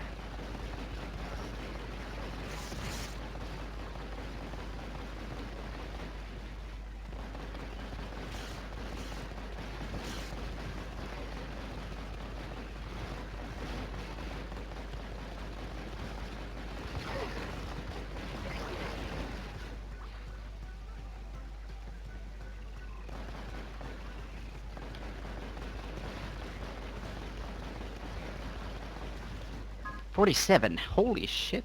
That's also very good. God damn it, I need to stop doing that. I'm not accurate with the mouse. You saved my victuals. Take this here light gem for your trouble. That's over with. But if you're having fun, you can go again. I mean, if that's what you really want. We'll get this light gem here, and then we do a little bit of an out of bounds. If I don't die here, which can happen if I just fall into the fucking, I don't know, swamp goo. Oh, thanks. Yeah, so let's try to shoot fucking stupid bullshit away that somehow works better. So yeah, that's just like downright not solid for no reason. I don't know, don't ask me. Then there's like buttons you're supposed to hit to open up a door here, but I'd rather not. I'll just go over it, because that's why we have an infinite jump. Hit this, hit this. Use a lockpick.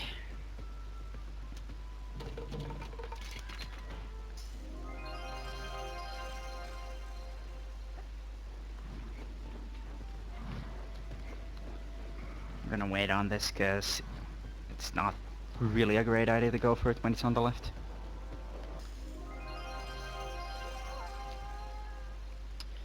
That's that, and then we backtrack all the way here.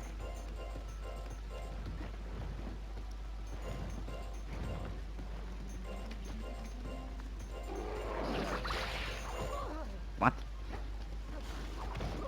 Fuck off.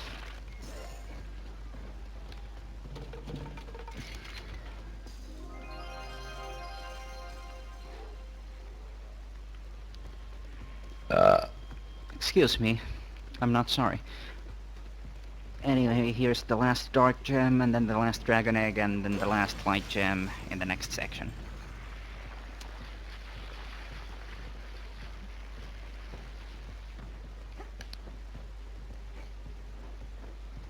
Ledge grabless. I don't know how to pull that off consistently, but you can do that without a ledge grab, because somehow it just pushes you on top of the thing. God knows why. That happens. So I cut the corner here a little bit by just doing a little bit of a jump off of this thing.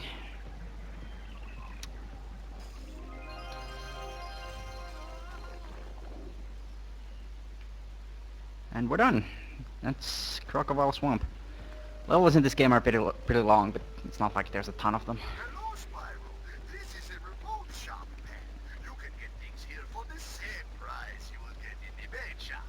Plus shipping, destination charge, convenience fee, and teleport taxis. Happy shopping! So I have to watch this cutscene because, well, it's just faster to do this route, even counting in the fact that I have to watch that cutscene.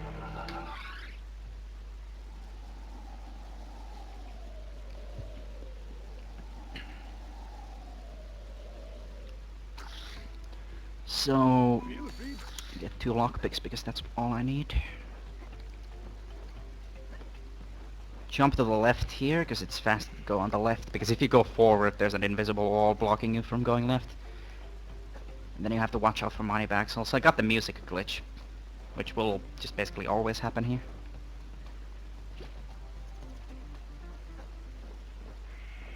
We go, it triggers the main music here. Gonna do a little bit of a skip here. That skips the cutscene for the ball gadget. I just immediately triggered the whole thing by hitting the loading zone for it instead of actually triggering the ball gadget itself. Skips the cutscene, skips the little animation of it putting me into the ball gadget, and yeah.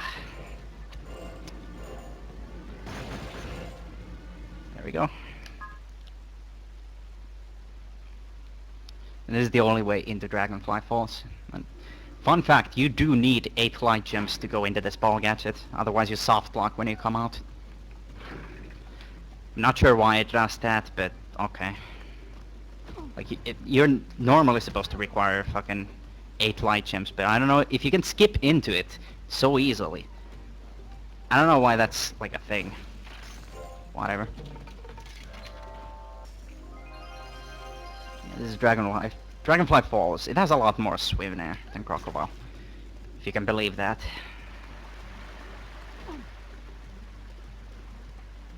As you can see, there's quite a lot more water than in Crocodile. In fact, this whole level is like that kind of level.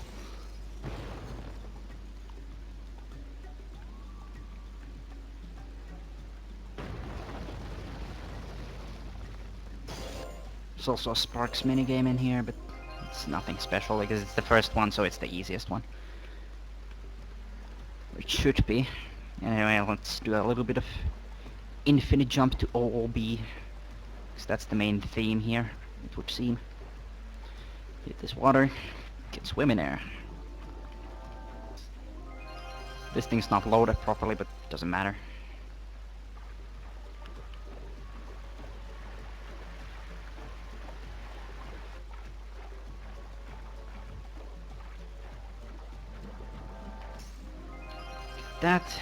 This level also has a hunter section.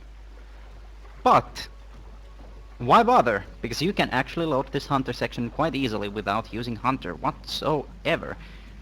In fact, I went the wrong way a little bit there, because I'm supposed to be like over here.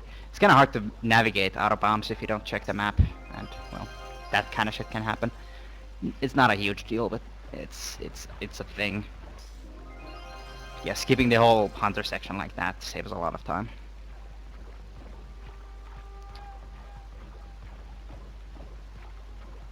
Where are we? This way. Fucking hell.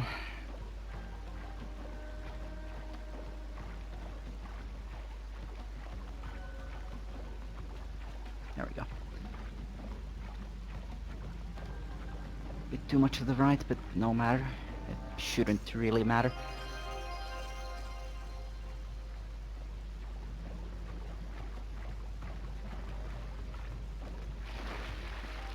Get the last chest in the level.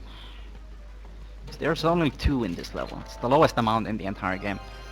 Every other level has like 3 at least. There's one level that has like 7, which is kind of ridiculous. So here's another bonk out of bounds. And then swim in air. Because the water trigger, of course, bleeps out of bounds. These are completely inconsistent sometimes, by the way. So that's why it's taking me like a billion attempts. There you go. There's no consistent method to that. It's just like you wait until it happens.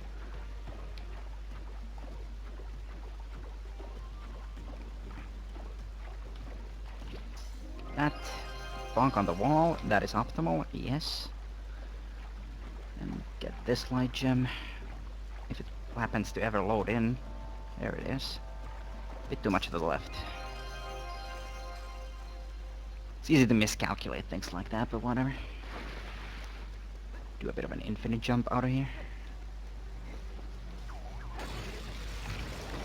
Basically most levels, the way you do them is back to front, if you can.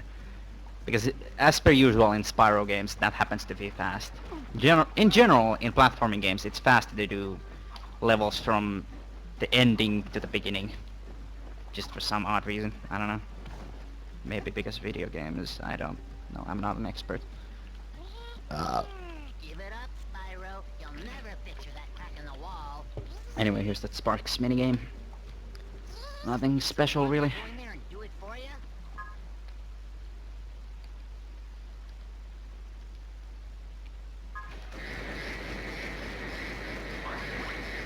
Again, using this thing to go fast in it because, well, speed run, I think. I'm like 3 minutes behind my PB, but I'm pretty sure this is some form of a speedrun. Ow. Ow. It's really easy to hit the walls in this fucking minigame, so... Can be kinda hard to move about. Okay, thanks. Cunt.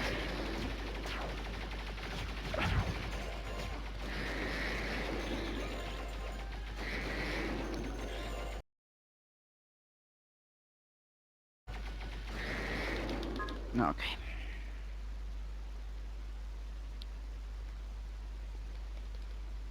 So my PB just finished Dragonfly Falls.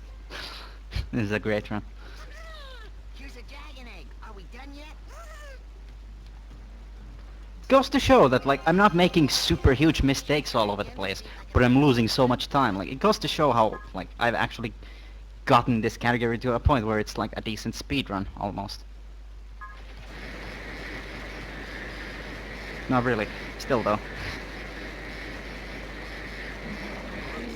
The fuck? The fuck? Shooting at you. Fuck you. I'm shooting at something I expected to fucking die. I guess not. Never mind. Things don't die when you shoot them. Newsflash. Fuckers. Fucking stop cheating, video game. It's not funny. Die. Cunt.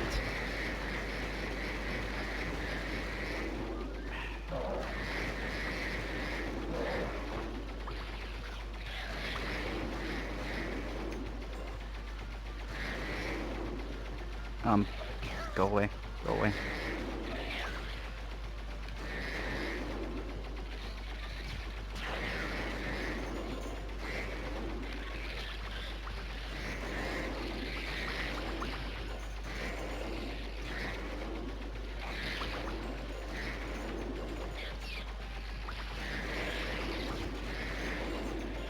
I went like complete ass. Never mind.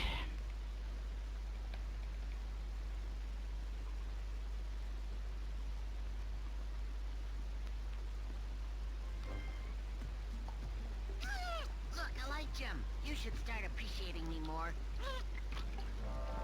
No.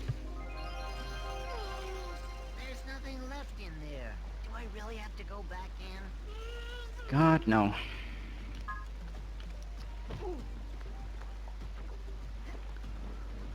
A little bit of a backtrack here. And the only save warp in the run is coming up. It would be had I not already fucking quit the game twice, but whatever.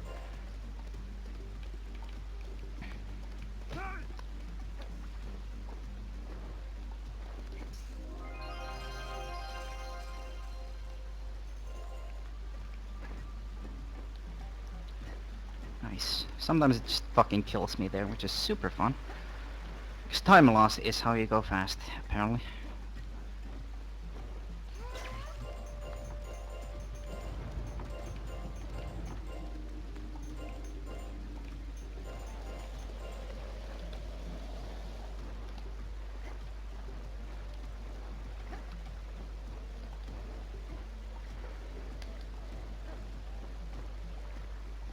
So I break this thing, and instead of backtracking or even watching all of this, I'm just gonna quit out whenever it lets me.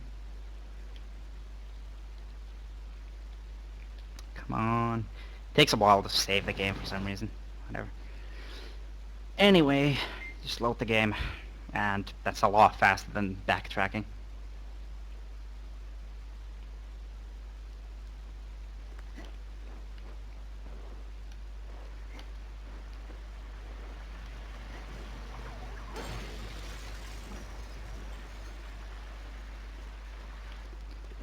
Go here, out of bounds, swim in air, same shit, different spot.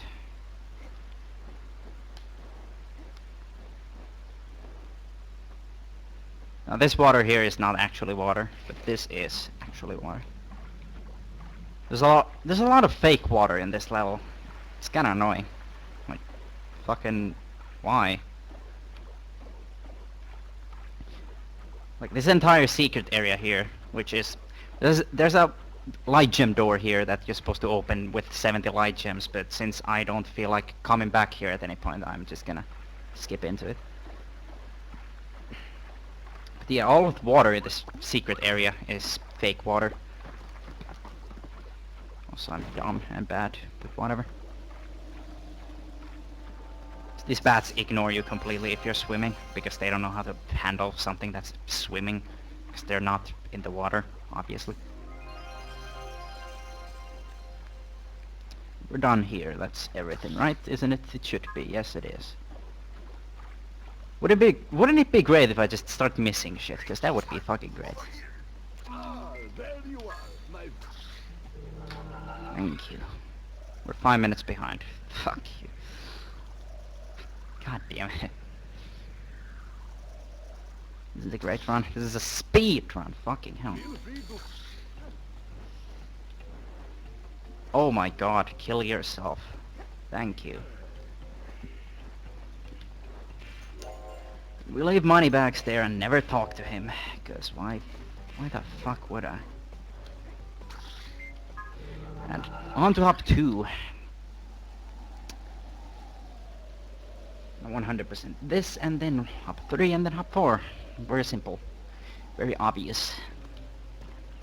So we're gonna start with a turret minigame because, well, routes and shit, apparently those exist in speedrun. Fuck you. Does that matter? I don't think it matters if I get, like, green sparks, obviously. Not getting that light gem yet, because, well, gonna go in here. There's a little secret. Except it's not super well hidden. Eh. Spyro, thank goodness you're here. My hatchlings can't seem to get into the water. And naturally, with me being a turtle, I want my newborn children to be able to go into the ocean unsupervised. Alright, so this is the hardest turret minigame, oddly enough. In the light gem challenge, it's actually like almost a possibility that I might just like die. I never have in the history of me speedrunning this, including my first run that was like 6 hours long, but no matter. Of course, you know, it's marathon luck, so I'm probably gonna fuck this up. Darn it. Thank you. So the dragon egg, obviously, as you can see, this isn't really huge ordeal. You just sort of shoot the things as they spawn in. In the light gym, they will be spawning in so fast that it's like impossible to keep all of them off the fucking... Really? Fuck off. But yeah, keeping the screen clear of enemies is impossible in the light gym. Because they spawn at a ridiculous rate. In this, it's manageable. In the light gym, no, not at all.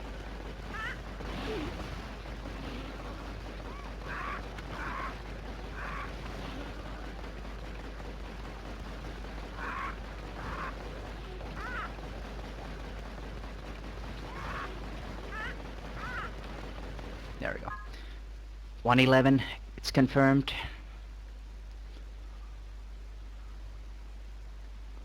That's a Crash 2 joke, everyone. I'm sure you care. Watching Spyrothon. Why don't you take this egg? It was on the beach, but I don't think it's one of mine. There's another class heading off for a swim. Help them into the water, and I will give you another reward. Oh boy.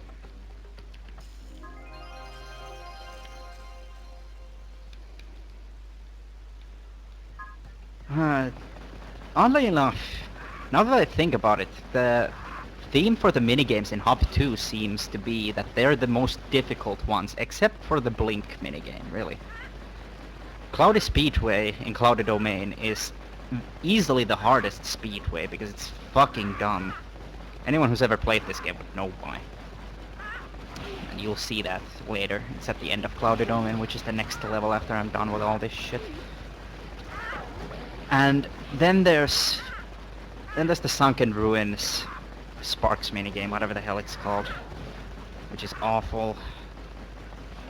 And then there's this, which is the only third minigame where you can actually like lose. Like it's legitimately a fucking possibility, because if they carry off 4 turtles, you're done. It's only 4, so you have to fucking pay attention. You don't really get a break from anything either. Like, this is like 2 minutes of just shooting everything on screen, paying the utmost attention to all of this. Except I don't really pay attention anymore these days, I just sort of shoot things.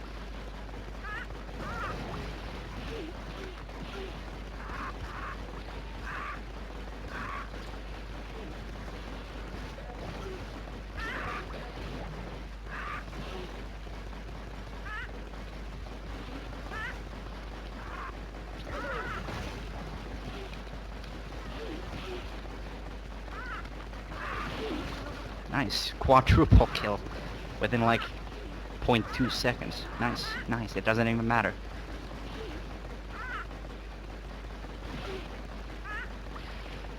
$152.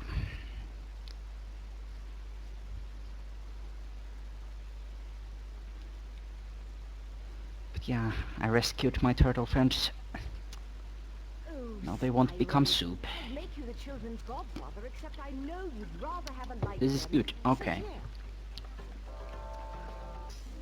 So here. Next up, some light gem and dragon egg collection, and then more swimming in air, because I'll be swimming in air in the Cloudy Domain. Be using the elevator while swimming in air, which that'll be interesting. Because there are odd properties to the elevator when you swim onto it, because, well, it's not intended, so it of course causes some sort of weird glitch. That'll be then. This right now here, this here is the now, which is something I should be talking about, but there's really nothing going on in the now. In the future, there will be stuff, but in the now, not quite. The present is very dull.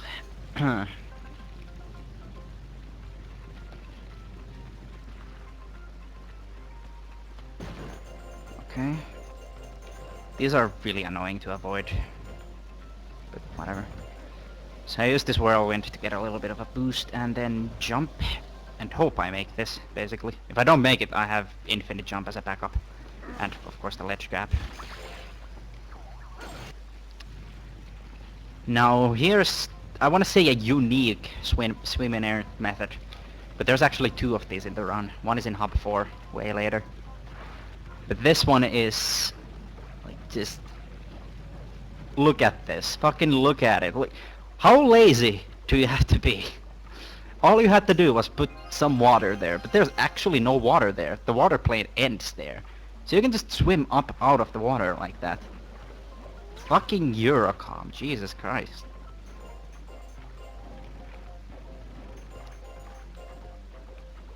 So here's like a 25 light gem door. It's the only light gem door that I open in the entire... Oh wait, no, I opened the one in Dark Mine too. Okay, so it's 20, not 25. Yeah, there's one in Dark Mine that requires 45, and at that point I have like 90. So yeah, okay. So there's a thief and a light gem here. Get the light gem first because I can't get a quick kill on the thief unless I come from this direction, because it's facing this direction, so it's gonna turn around, so it gives me quite a lot of time to kill it. Or proxy off of it to the left. Thanks.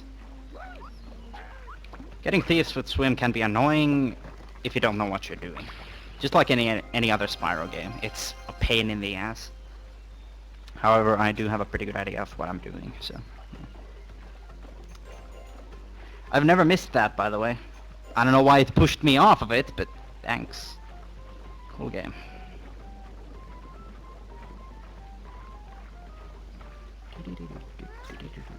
So here's a pretty annoying little timing puzzle. You're supposed to use pole spin to go through those at the right moment. You're supposed to. I don't really care what the game wants me to do, but I'll just sort of do stuff. Whatever's fast, and I think swimming through everything instead of platforming is quite quick. Wouldn't you agree? Anyway, here's this great elevator shit. Zoom. Yeah.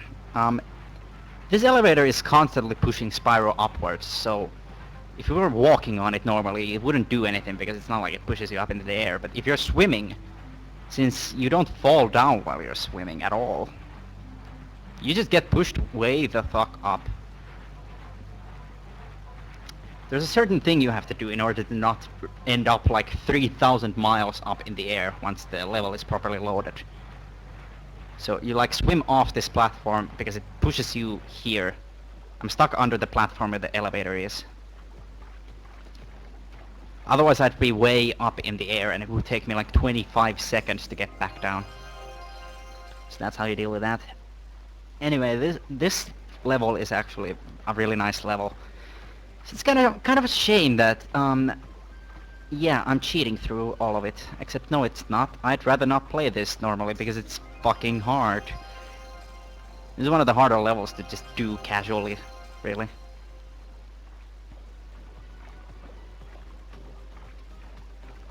Hit this Zoe, because once I death abuse after I collected everything I want to spawn here. Which requires me to skip every other Zoe in the level, but that's not a huge deal because there's none that are gonna be in my, like, directly in my way. So here's another egg thief, but this is like the easiest one to kill. Because this guy's just like not even paying attention. Although if you don't kill him fast, then this guy becomes the hardest egg thief in the entire game. Because have fun trying to swim after this guy. Then again, it's like impossible to miss him. Like, come on, it gives you like so much time to kill him.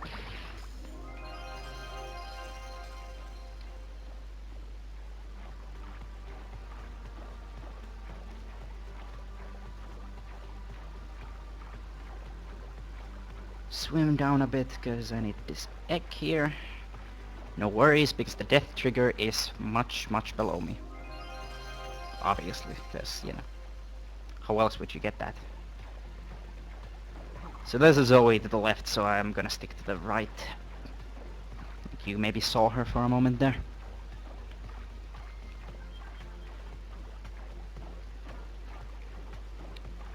I'm gonna get this light gem and death abuse.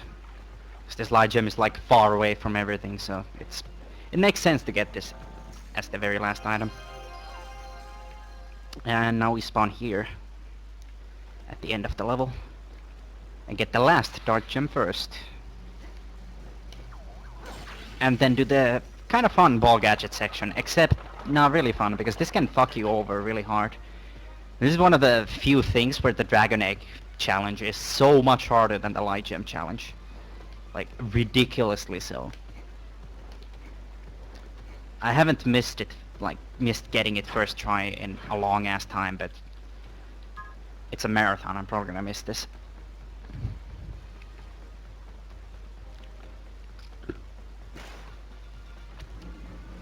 So you get a minute to get to this egg. You get about, let's say, 7 seconds of leeway. And if you get hit by anything or stopped, you lose about 3 seconds. That's super fair to casual players, isn't it? Okay, I recovered from that very fast. That's nice. Could have been worse.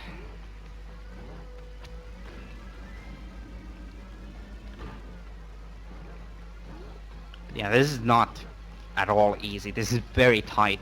Even for a speedrunner, this is not fucking easy.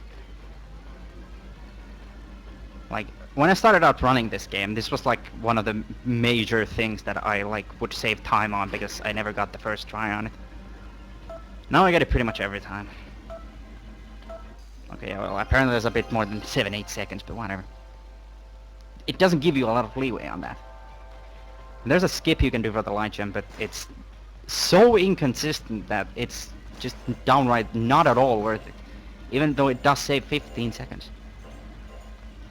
Which is a lot of time, but it's just not worth it at all. Because people have tried and nobody's gotten it consistent. Like when it was found, like we sat there with like G-Pro and Mr. Jerky Jerky, like fucking doing that for like an hour and a half, and I think we just got it like a couple of times. Like, yeah, okay.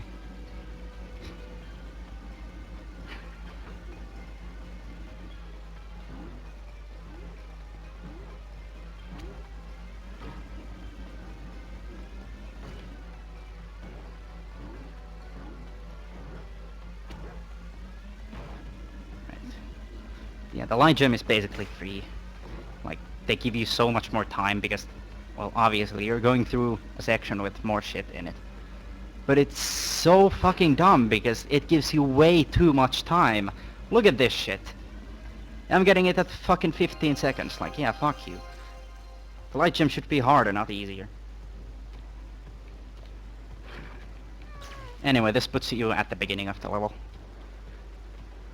So now we can start collecting everything in order, because that's actually faster than doing some sort of back to front.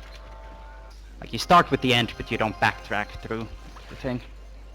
Anyway, here's a little skip. I'm supposed to turn these around, but I don't care, so I'm just gonna hit the button and kill myself, which it lowers this platform immediately, which is one good thing. And the other good thing is obviously that I skip having to turn the turbine thing around. Little bit of a minor skip. Saves like maybe 7-8 seconds. Probably more, I don't know. And then there's the right side here. You don't have to go there because that just leads to a part of the level that I cleared out completely. Except for one dark gem and Cloudy Speedway. But there's another skip for that, obviously. Like, what doesn't have a skip in this fucking game?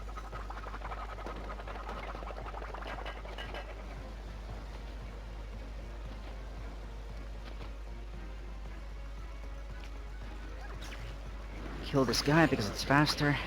Because if you don't kill him, then you get stuck on him or have to go around him, which obviously is slow. So now we're finally getting supercharge. You need 40 not 40 dark gems. God damn it! You need 40 light gems to unlock supercharge. And you really want to do this. It's skippable, but it's not faster, and it's also way harder to skip it. So fucking hard. And it would add a save warp to the run, which is like the whole reason it's slower, because the save warp is fucking slow. Even if you got the skips for shit first try, like this chest that I'm getting right now with this, like you can get into this place without supercharge by going underneath, because underneath there's nothing like solid really. It's only one, like it's only solid one way. So you can like, you can do a weird infinite jump off the edge while you fall below it and then jump under it. And here's how I skipped the second dark gem.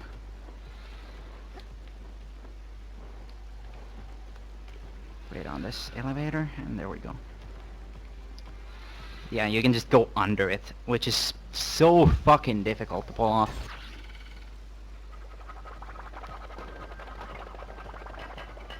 It's just terrible. Anyway, Cloudy Speedway is fun.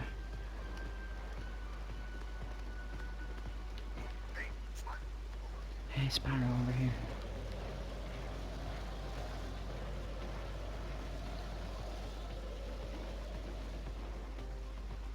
Oh, nice.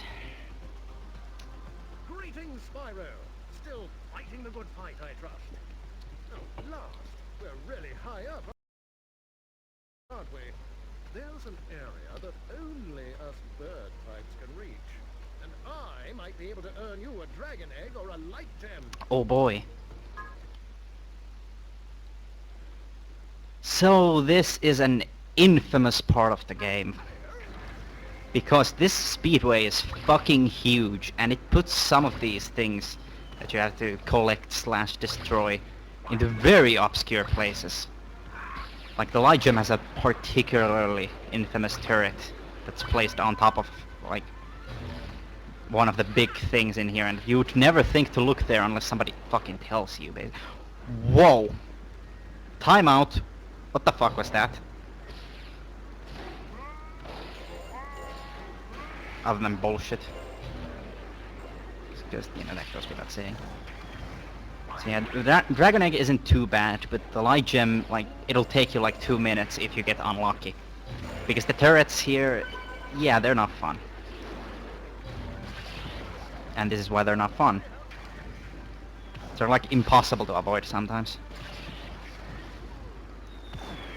Like, it really does come down to luck sometimes.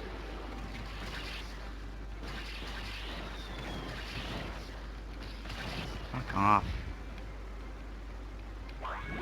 Is the vulture here? It is.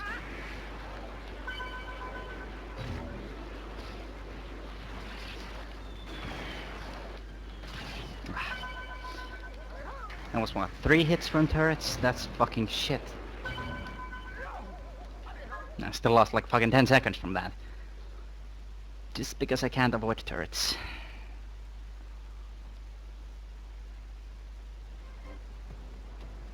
Here you go, Spyro. This egg should go great with some bangers and mash. Oh boy. Light gem time. Fun.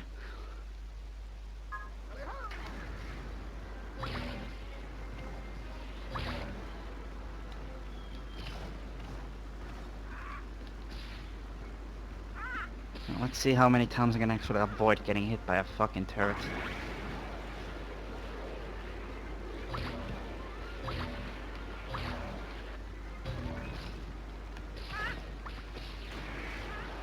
Here's the first turret, that's kind of a problem sometimes. If you get there at the wrong time, he'll be shooting at you and you die. No, really, you can't die, you get hit.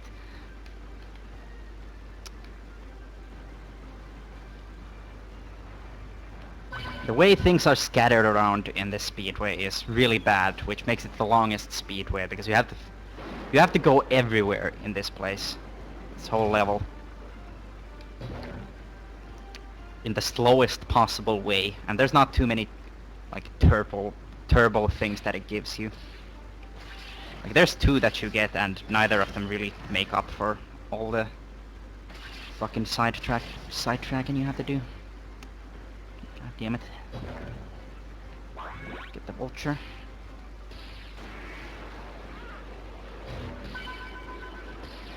Especially this last section is really dumb with the layout of enemies. In fact, I generally like always do a different thing here because I'm retarded. I'm gonna have to go all the way over here to get this guy. Thanks, game.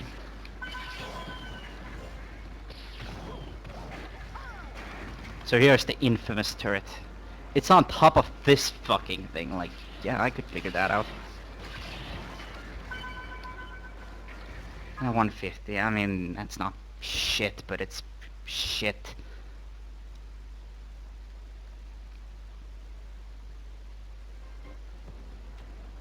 Right. Well, thanks to my expert flying skills, I managed to earn you a light gem. Not as spiffing as my Also, shiny I'm losing boots, time, mind but you. it's because this Valuable cloudy all the domain same. wasn't the greatest movement-wise. Hey,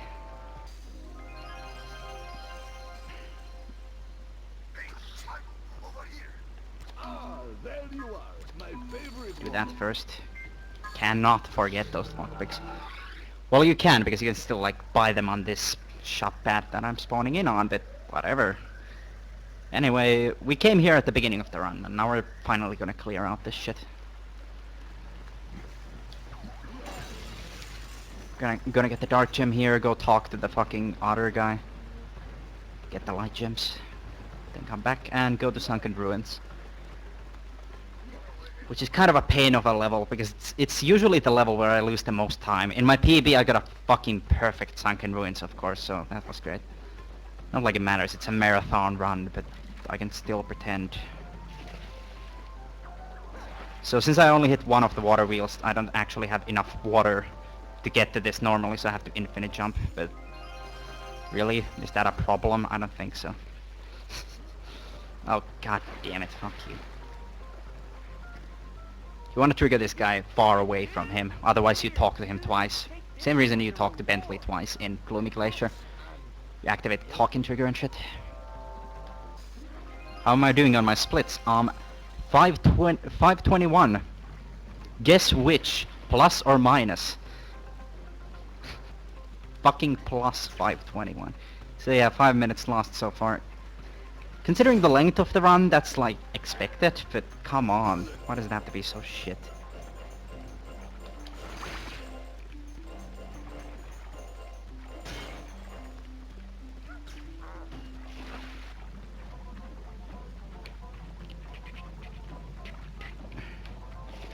Get this little hidden light gem. Hit the dark gem and get the hell out. Sunken Ruins is really a nice level. The problem is just like in the difficulty of the things in it, really.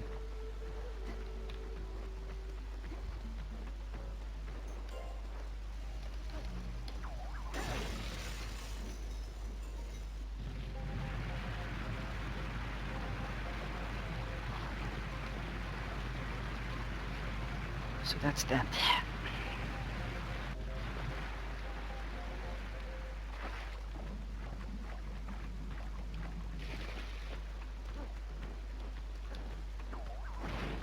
And another super amazing, exciting elevator ride.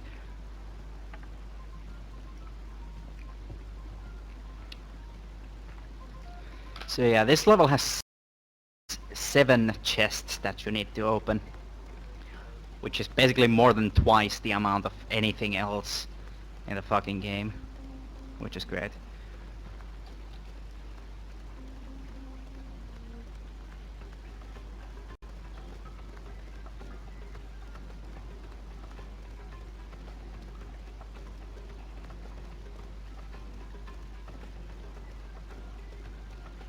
There's no way to skip this elevator ride or load Sunken Ruins from out of bounds, unlike Cloudy Domain where you can do that. Not that it's faster or anything. Also, this level renders Ice Breath almost completely pointless. Because freezing these guys is possible, but trying to charge them will make you bonk. And that's slow, so Fire Breath is faster. Because at least it fucking kills them properly without bonking you.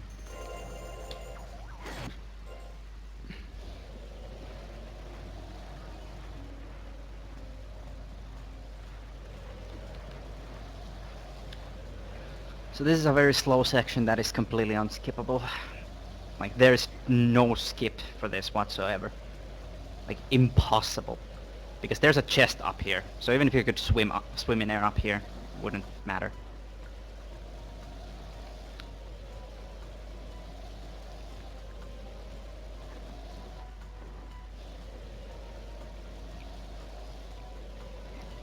There's no real way to remove swim while you're up here. Obviously. 'Cause there's no water, no enemies, no nothing.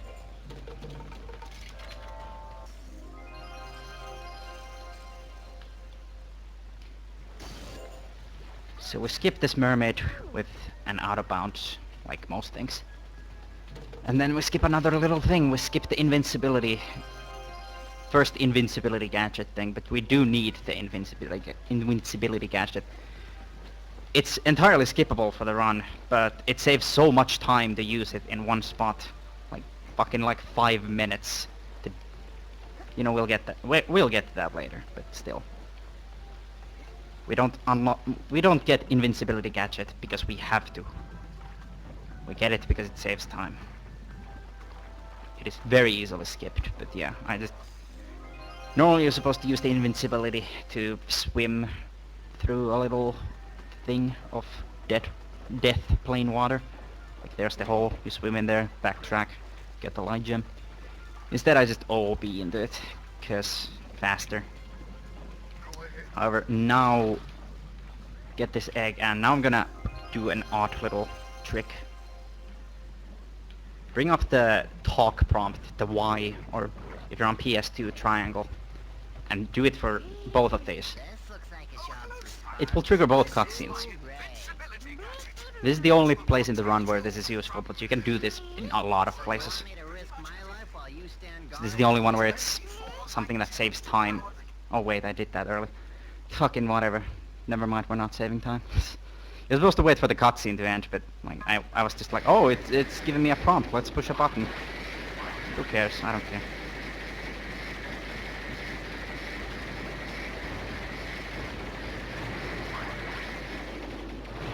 So this Sparks minigame is fucking bullshit. It is really hard if it really feels like it.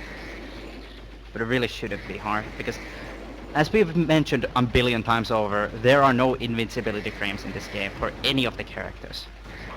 For Sparks, this is the worst thing. Sparks is the character that, like, suffers the most. Because in this level, you saw those crusher door things? Those can immediately kill you because they will hit you 3 times within 3 frames.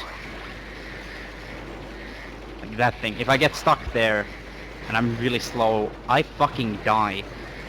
Same thing with this fan. It can just clip me into it and I'll take damage just 3 times and I die. It's really fun. So that's what makes this the hardest Sparks minigame.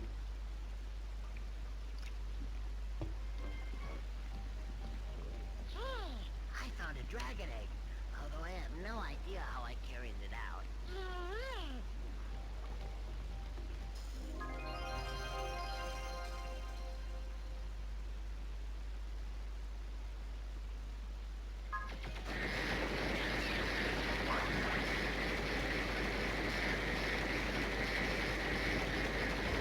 Also with these falling bricks, you just sort of have to hope that you don't get hit too much. That's basically what I do, at least. There's no real strat for them. You can use a bomb to hit every brick, so they will just get blown up. But their hitboxes will remain, so it's only cosmetic, really. Like, the bricks remain, but like only their hitbox. It's not like they're visible or anything, which makes it worse. It's fucking dumb. Why did they do that?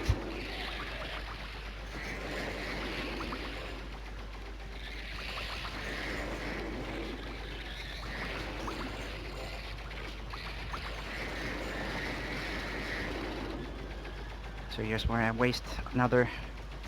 by another, I mean the first bomb. But yeah, waste a bomb here to kill everything, because I don't want to die. So I didn't get the butterfly. Should not matter, but if I get crushed here or something, then it will. Like if this fan blade clips me into itself.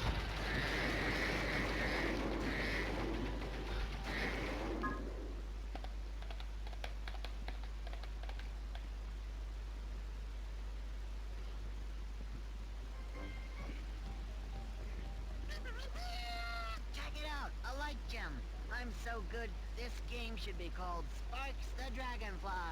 Good joke. Shut the fuck up.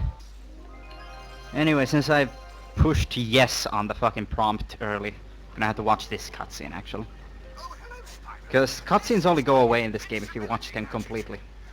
There's only one cutscene in the game that goes away if you activate it, if you just trigger it. 24 light gems to power the gadget. Every other cutscene in the game requires you to watch it completely for it to go away.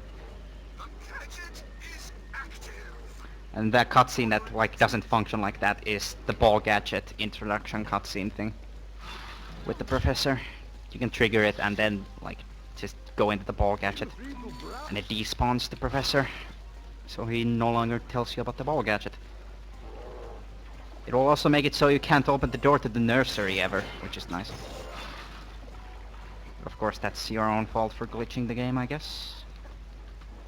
So yeah, I had to buy another 3 lockpicks. Because I already opened 3 chests and we're not even properly into this level. Thanks for the fucking 360 almost, kinda, sort of. More like a 180 because I didn't let it go all the way through, but whatever. Still though, that's bullshit. So I got this light gem and go back down here. Do a little bit of magic. One of many ledge grab clips that I found. It's faster because it lets me get to the dark gem without wasting 3 days of my life. Like, you can skip to this dark gem without swim easily, but this is just faster. Because, you know, you have an infinite jump, you can use that always.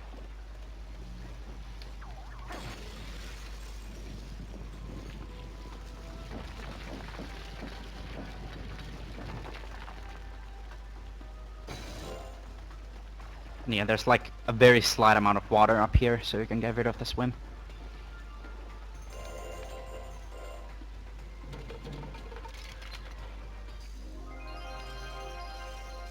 And then, you know, backtrack here, get all the shit, get the chest, get this light gem down here, and then proceed. Sunken Ruins is a very nice level, in my opinion. Because it's not too much just like swimming in the air. And it's also not too much bullshit platforming, so it's not like Dark Mine. Then again, Dark Mine is also a very nice level, it's just hard as fuck. But yeah, I need to buy another lockpick there because there's 2 more chests. Because there's 7 in total in this level, which is quite a large amount. So there's a way to skip this thing entirely without pushing any of these buttons, but I hit the first one so I don't have to do a save warp. Because I believe the save warp loses time. So you use this to ledge grab clip out of bounds, then you charge a bit and then you glide over here. If you end up under the thing, it doesn't matter because you can just head bash out. It's all very safe if you know what you're doing. On NTSC there's an exclusive method of skipping this completely. Because on NTSC you can clip through water planes without going into any sort of swim state, which also means that you won't die if you go through a death water plane. And that's by doing a neutral charge and then breathe whatever flame, electricity, just breathe something out of your mouth. And that will cause you to just fall through the water plane. On NTSC you can do that and it saves like 2 seconds over the PAL skip. Which, yeah, I'm on PAL because it really doesn't matter which version you use for this game. Technically NTSC is optimal, but the theory is that NTSC crashes more often on Xbox 360. Like, G-Pro played on NTSC Xbox 360 and on his run he crashed 5 times. Go ahead, Spyro. If you got money to spend, I'm almost done with, like, I'm over halfway through the game and I haven't crashed yet. Like, yeah, it would seem that PAL is just more consistent with not crashing. So it would seem.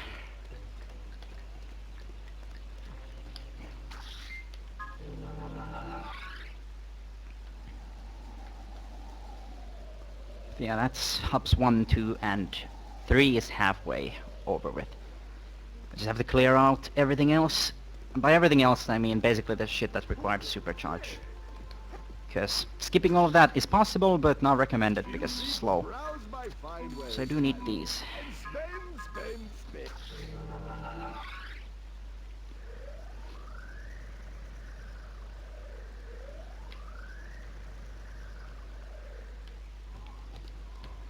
God damn it. So here's why I left this here. Because for some reason, this infinite jumping has a weird mechanic to it. With supercharge, you can do sort of easier infinite jumps there. Because without supercharge, it's actually a lot harder to do that. I don't know why, it's kind of weird. But that's a thing. So it's not really optimal. It doesn't lose or save time to leave this for later, but it's easier. And really, why wouldn't you do something when it's like easier? Especially when it doesn't lose any time to do so. So yeah, I just get this and shit. Yeah, like, there's a skip for everything that requires supercharge. Even this little thing here, like, it's not hard at all. Which, it's kind of sad that we no longer do superchargeless ice slide thing. Because it's actually not a cool little movement tech thing. Actually, you know what? Just to prevent under-gemming. Or more like, just to make sure I over-gem, I'm gonna get double gems for this. Not because it matters, but because I feel like it. So this part is pretty cool, because it gives you a billion gems. And if you go through here with double gems, it basically means you will never be under-gemmed. Also, will I bonk? Yes, I fucking will. That's completely random. Where can one play Heroes Tale? Well, it was released on GameCube and PlayStation 2 and Xbox. So there you go.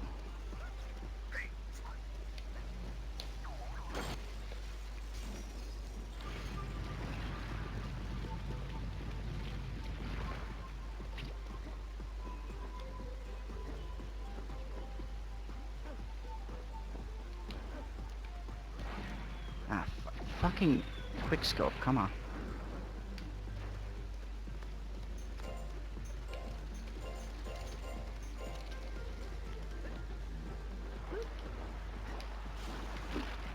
Skip having to go down the icicles completely, so I don't have to wait for cycles or anything.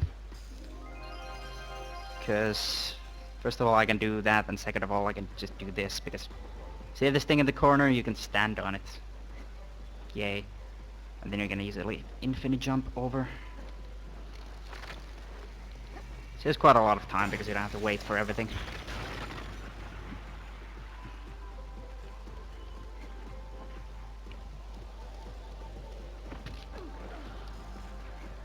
Do this because it's faster than pole spin, because reasons. Also, if you do the pole spin, you will get hit. That guy will hit you without even doing anything, like literally. It's kind of hilarious. And then just go in here with the infinite jump like usual.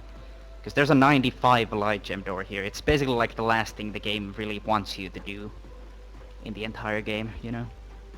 But I don't really feel like backtracking to any point, really. Points like this. I backtrack when it's actually fast.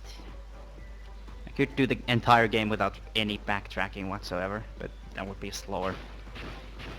As I've explained, there's a reason for the route, you know. It is a proper speedrun. A lot of thought has gone into the routing. Like, of course, it's a 3.5 hour run. Of course, there's a lot of thought, but, you know. Also, I fucked that up, but no worries, because there's a backup. Which is that.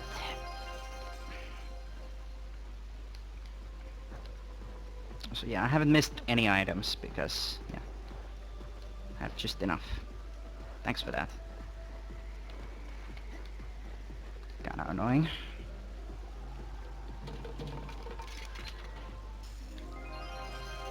There's 2 eggs, 2 light gems, and a dark gem left. And they're all in the little section that's unlocked through the little puzzle that the penguin gives you. Of course, we never talk to that penguin because it wastes a lot of time to do that puzzle.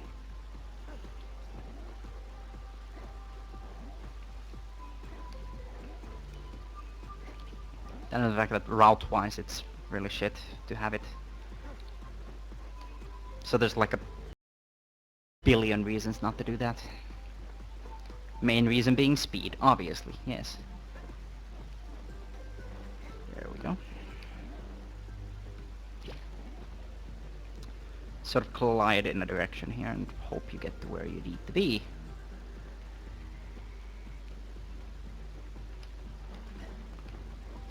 Then you go here and get the light gem first.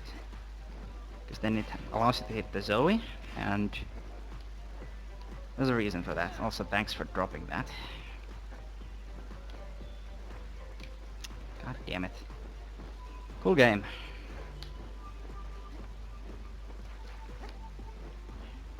Can you not? Thank you.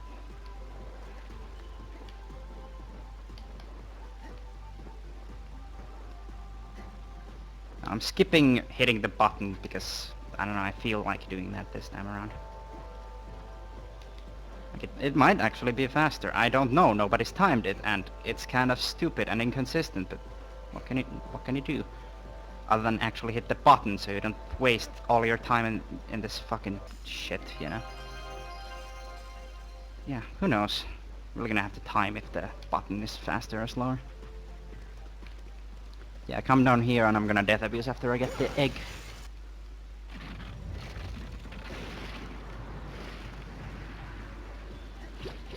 What's world record? 3:26:45.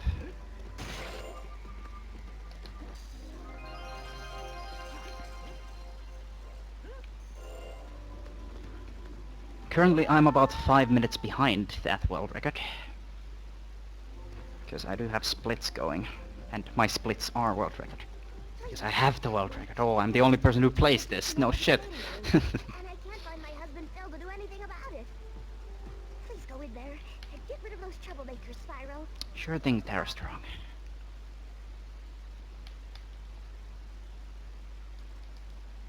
In fact, my PB, or the world record, just got done with this hub entirely, and it has... Actually, it entered hub for like half a minute ago. And I still have to do all this shit. It's pretty cool.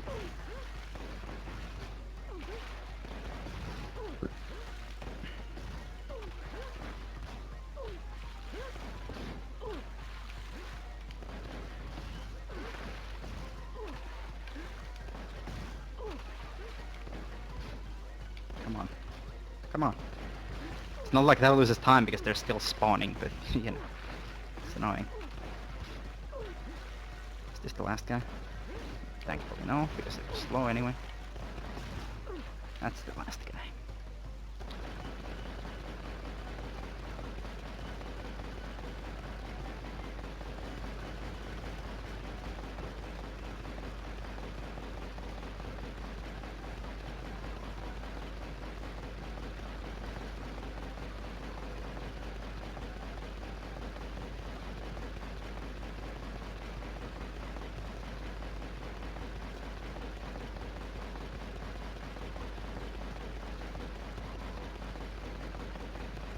Am I done? Okay, I'm done, I think. Yeah, okay.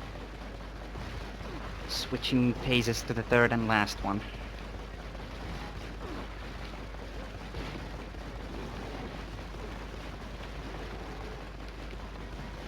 Yeah, this cannon minigame is very straightforward. It's got 3 phases. The next one has 5, I think. Both of them are very straightforward, and this is like the easiest one by a mile, really.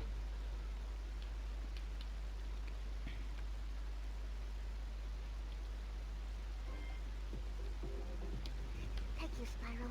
Here, take this dragon egg as a reward. Spyro, that gang of troublemakers has returned. Would you get rid of them for me? There's a light gem in it for you this time. And this is also the longest cannon minigame. Takes like 2 minutes. Over 2 minutes easily. All the others can easily sub 2. In fact, some of them can sub 1. The first one and the fourth one, the light gem, can easily sub 1. If you remember, for the first cannon minigame, I got the 47 on the light gem. So yeah.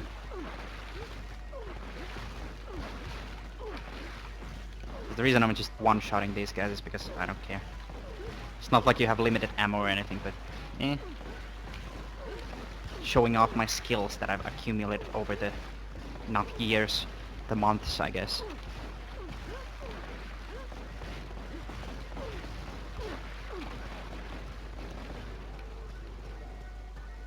Oh wait, this is the next phase.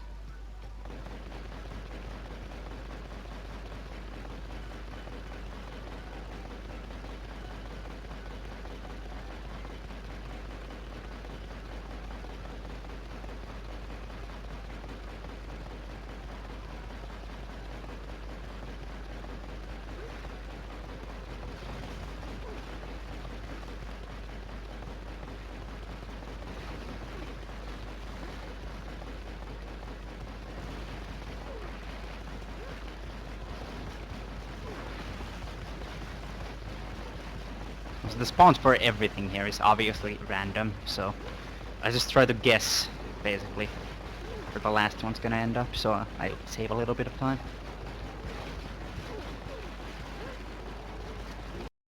Of course, usually I guess completely incorrectly, because I can't know where they're gonna be, so I have shit aim.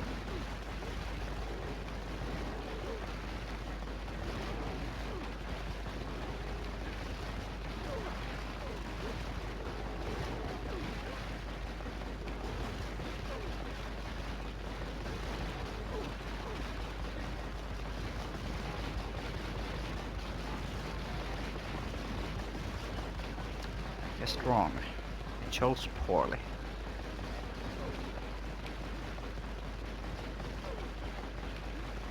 One more Yeti and I believe 2 more Eskimos. No, 1 more. 219, that's actually pretty good. Might be a world record. No one cares.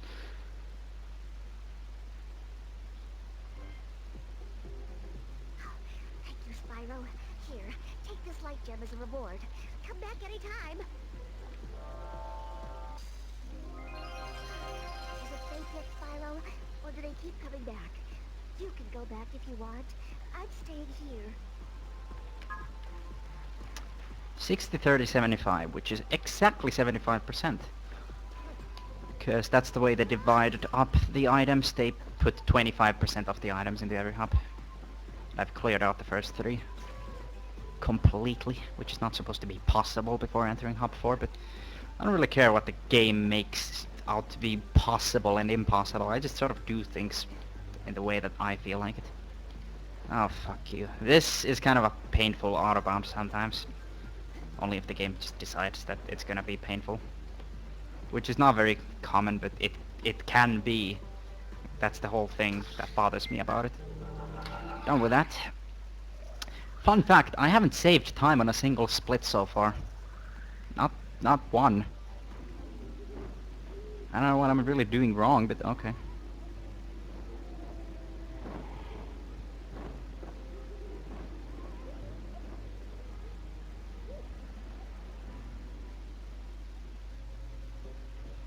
Spyro, I've got an idea where Red might be. I believe he has a secret underground lair somewhere on this realm. I'm going there in a while. So this hub is easily the most problematic one when it comes to all the skips, all the tricks, and just plain difficulty in level design, especially Dark Mine, which I've been talking about quite a lot. It's the hardest level in the game to play as Spyro. The hardest level in the game is Gloomy Glacier, but I have so much fucking practice and muscle memory for that, it really doesn't matter. So we start this off with a swim in air, because, generally speaking, swimming is faster, so, yeah. Technically it's faster to charge on the ground, but it's rare for you to be able to charge on the ground. Like, compared to, like, swimming, where you're charging all the time. Like, when you're on the ground, you're usually having to do, like, platforming, like, double jumps in between, so it ends up being slower. It's gonna be one spot where I deliberately charge on the ground instead of swimming in a section that is supposed to be underwater, because it's faster. It's kinda funny. Okay, this is a painful fucking OB. Barely ever works. There's not a single fucking time where I've gotten this first try. You neutral charge into the wall and then glide to the left and hope that that works.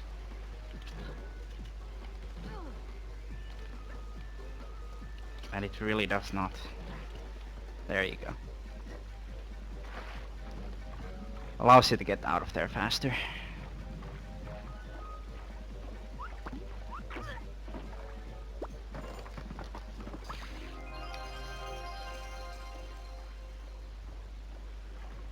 And then here comes Wallace. Look at Wallace over here. Wallace the walrus. The bitch that won't fucking defend the realm, cause Storming the beach. I don't know, completely inept. You have to stop them. There's a reward in it for you. Blah. Will you help defend the realm?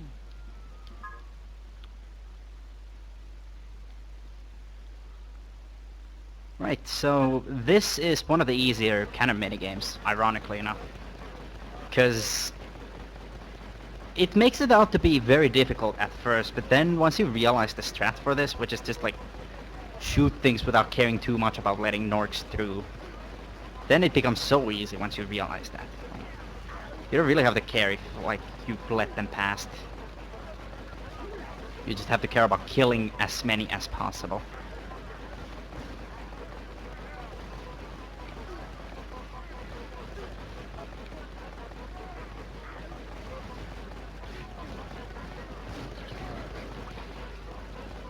Of course it would be optimal not to let any of them through, because that would mean that you kill all of them. But that is incredibly hard to pull off, and I think I'm like the only person in the history of ever to be able to clear the light gem without letting a single Nork through. I don't know. Because that's like, it's designed to be impossible to do that, basically. But like, through a lot of practice I managed to do that, yeah. I am god at video games, confirmed. Not bad. Could have done better myself. However, it seems there are so I like how this guy's like, oh, you're almost as good as me, and then he doesn't do it himself because he's a lazy shit. Or just a liar, who knows.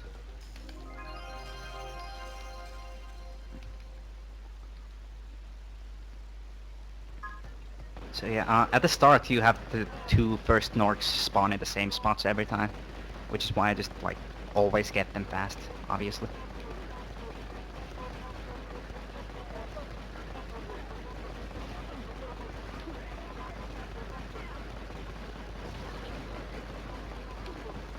Oh, fuck that guy.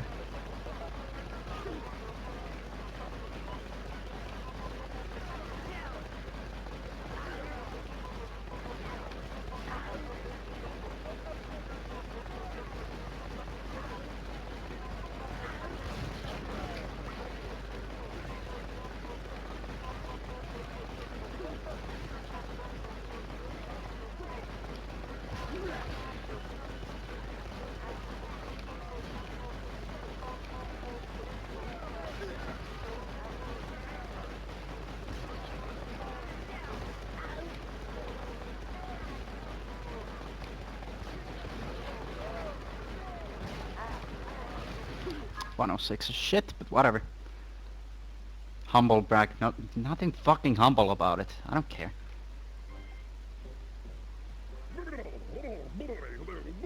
Good show. Almost as good as me. I'm sure they will be back. You can defend the realm anytime you like. But I have no reward. This will just be for practice.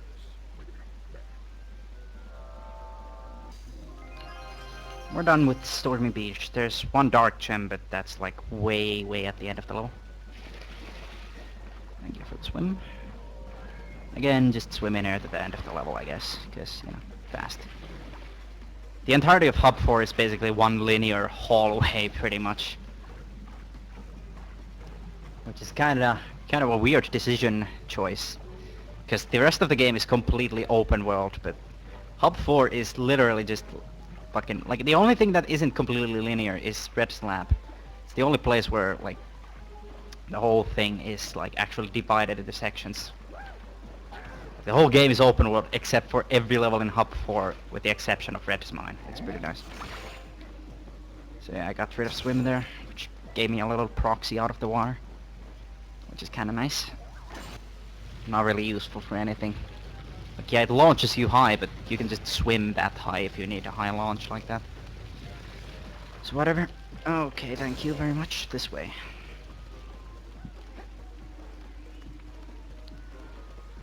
Charge, charge, swim.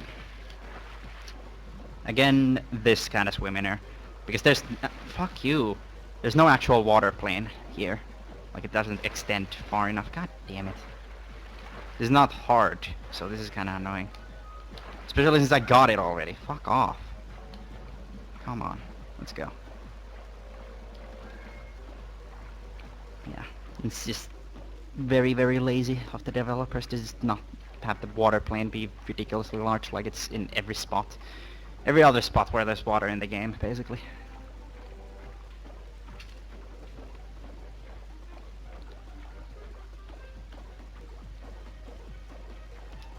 This is Molten Mount, kind of a problematic level in many ways.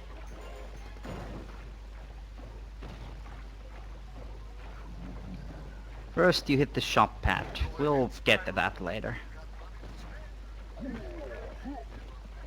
Get rid of at least a couple of these guys. Depends on how many times I get hit.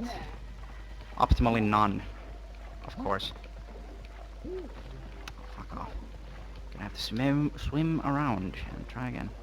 Yeah, these guys are really hard to get rid of. Even without swim. But with swim it's even fucking harder. Like, the timing for this is pretty tight to like actually get to charge them. It's really annoying. That apparently hit me. Good job.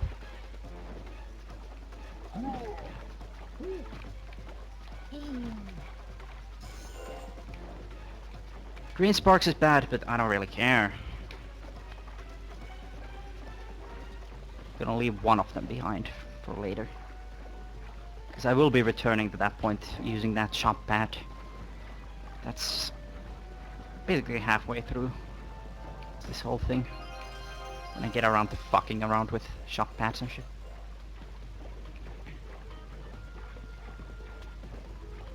So yeah, the reason we swim all the way over here is because everything in this level is fucking hard to get without swim. The thing is, like, the way they laid out the dark gems is like, it kinda makes you think that, oh, swim wouldn't be worth it.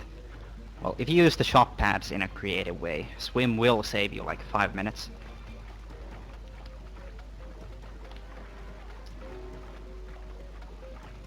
Because this level is fucking a pain in the ass to go through without swim. I barely go through any of this level in any sort of intended manner, really. Because of out of bounds and shit.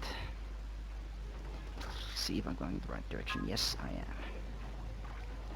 So now I'm just gonna head for the end of the level. Just go straight to the end. Here it is. I have to go over here to load the elevator, though. The elevator in the magma falls. You know, if I go here early, I cannot do anything here. Like, the elevator has to be loaded. Because it loads the chunk where the loading trigger for Magma Falls is, which is what I'm doing right now. I'm gonna swim outside of this elevator shaft while loading Magma Falls, which is not the most precise thing in the world, but it is slightly precise. There we go. Which way do I go here? Okay, this way.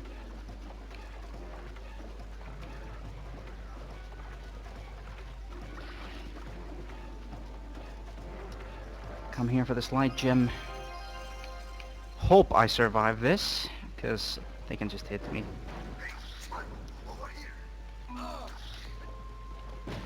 I don't know why I bought a lockpick like that, but whatever. Because now I'm gonna have to buy more lockpicks anyway, so it's not like it matters. Now we're death abuse, because as you saw, I hit the Zoe at the elevator way back in Molten Mount, and after that I didn't hit any other Zoes. So it's all good. And now I have the money bag shop pad down there saved, so I can teleport to it whenever I feel like it.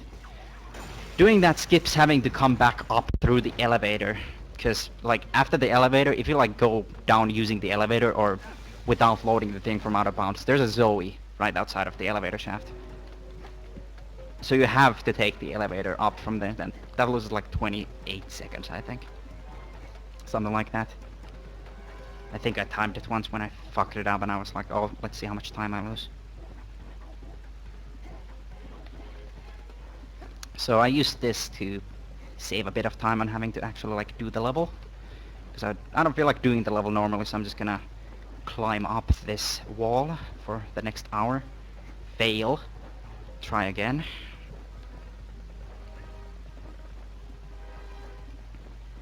There we go, and then charge down here, and then down here. Get to this chest. Now we just backtrack through the level, collecting everything we don't have. Then use one of the shop bats to teleport all the way back to the beginning. Very standard stuff. I think it's a pretty cool route. Yeah, whatever.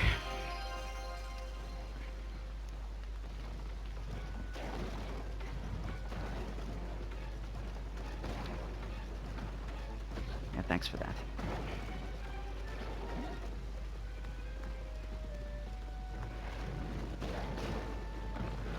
Fuck you! Fucking hell.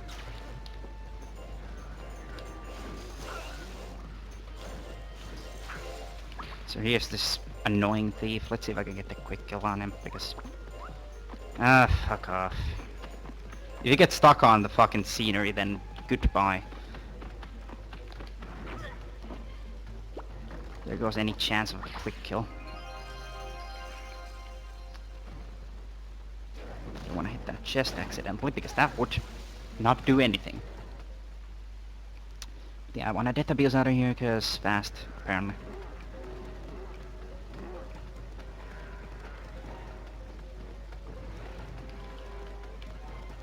The shop bat over there is the thing I'm using to get out of here once I get this dark gem over here. Don't have ice breath. Fucking hell. I was about to switch and then kill that guy, but nope. Too bad.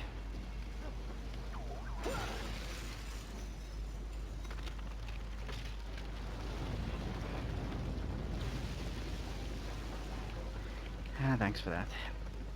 Really? God damn it. This is awful. Everything about this run has been awful though, so I don't really care. Like, I'm 6 minutes behind by now. Fucking hell. Wait, no, I don't need a lockpick right now. I have one. No big deal.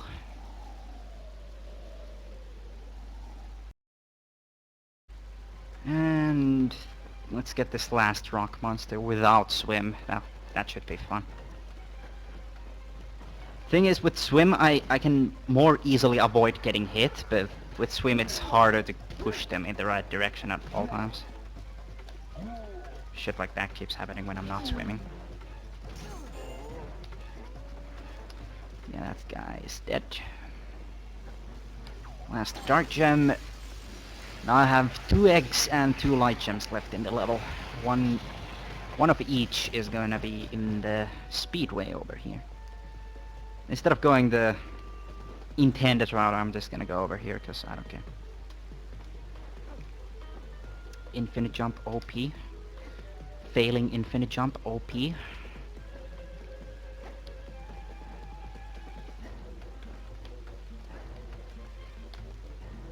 This is one of my favorite speedways because it's really nice, really consistent, really easy. It's very easy to route this thing too. It's so nice. I can blast off to see what I can find, if you'd like, old chap. Well, how about it? Shall I demonstrate our air superiority? Let's go. Both of these challenges take about a minute, which is very nice compared to like fucking Cloudy Speedway.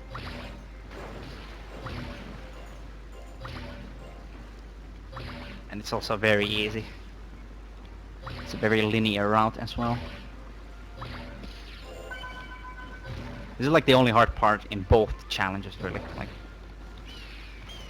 getting these firebirds optimally. And I did, correct.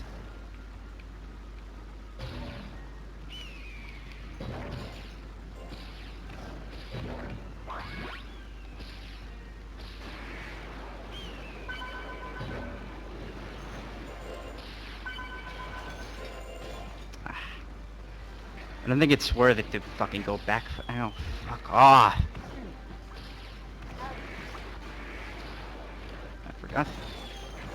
Do not fall in there. That is insta-death.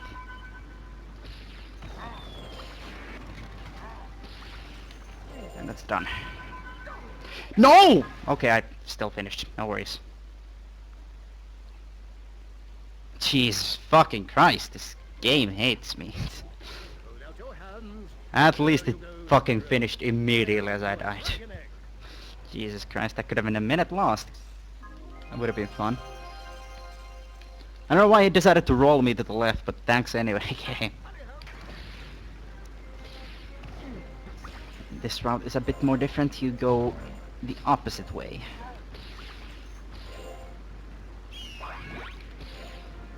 Wait, whoa. Somehow hit both firebirds? What the fuck? How? How does that work? Like, there's two over there and I clearly shot one and I think they died at the same time from the same fucking rocket. What, fuck it. I'm gonna kill both of you. I don't care. I want that.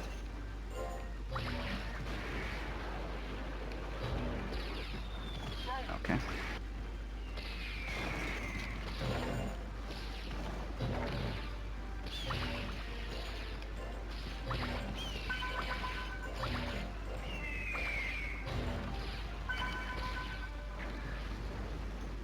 Fucking Firebird. Might be wondering why I'm making that sort of distinction with like Firebird versus like Phoenix. They're actually Firebirds. The game calls them Firebirds instead of Phoenixes, even though they're clearly Phoenixes though. So yeah, that's a thing. Oh, great Scott, Spyro. That was rather a tough one, I must say. But I managed to earn you a light gem. That's done with. That's the reason I left this chest for later, is because the cycle for the platform over behind me here, it starts as soon as that cutscene starts, and it's gonna be shit if I try to go for it like after the cutscene has ended. So like I leave that chest for later just because of that. Basic speed strats. Let's see if I can get this though.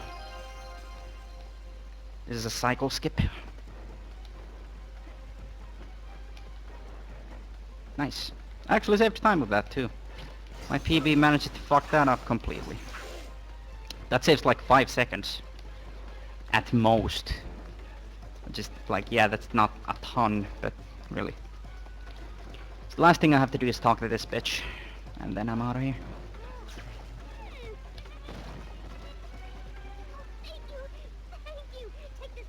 Hello again, Terra Strong. Then again, Terra Strong voices like half the fucking cast of this game. Really, fucking a lot of the characters are voiced by, like, pretty much 90% of the characters are voiced by two people, Terra Strong and Jess Harno. So that's not too much time lost for Molten Mount, all things considered. Magma Falls is a very straightforward level. First off, we have the auto-scroller ball gadget section, which is very nice actually, as long as it doesn't fuck you. Like most things in this game, really. This whole thing is all about learning the timing of everything. It's completely consistent, except some of the cycles can be randomized, so you die to things that you really shouldn't die to sometimes. It's really bullshit. Like, these guys can just smash you immediately, as can these guys. But other than that, like, everything is consistent as long as you know what you're doing.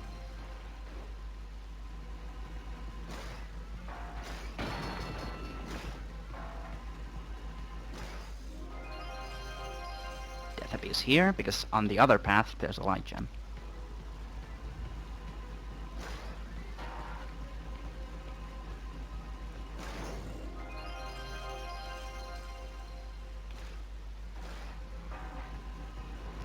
that's basically it. I'm done.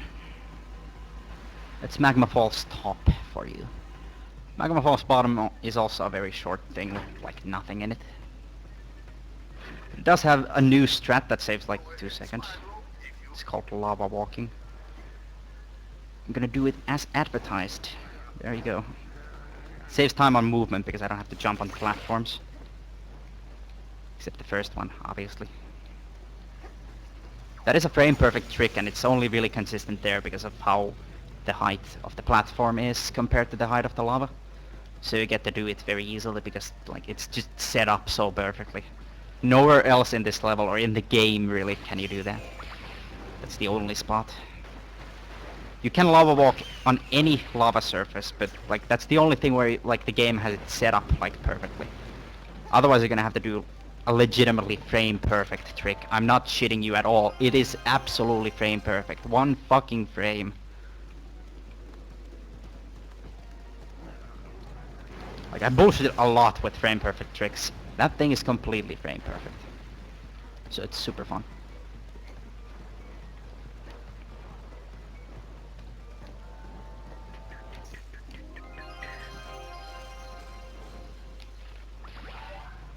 Were the lava walks just discovered? Yes, they were. Literally yesterday, before, like, 2 hours before the marathon started.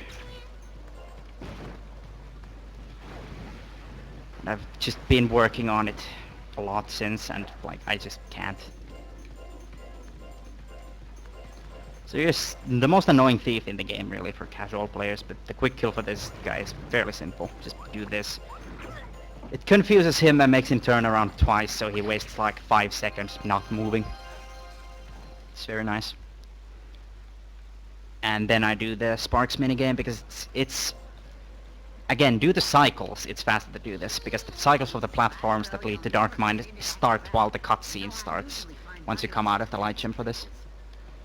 How do you do it? Lava walking works like, there's a frame, once you jump off anything, there's a frame between falling and gliding, where it transitions from one to the other.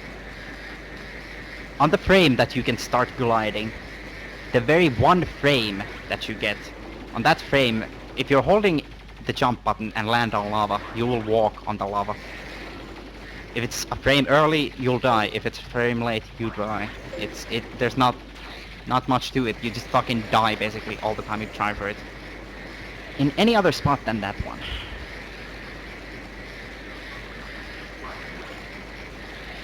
Kind of a pain in the ass, but you know. Because it could be useful for skipping the huge lava section in the, you know, in the next area. Like going into Dark Mine. You'll see in a moment once I get done with the light gem for this. Also, this is a boss. Doesn't matter because killing him doesn't do anything.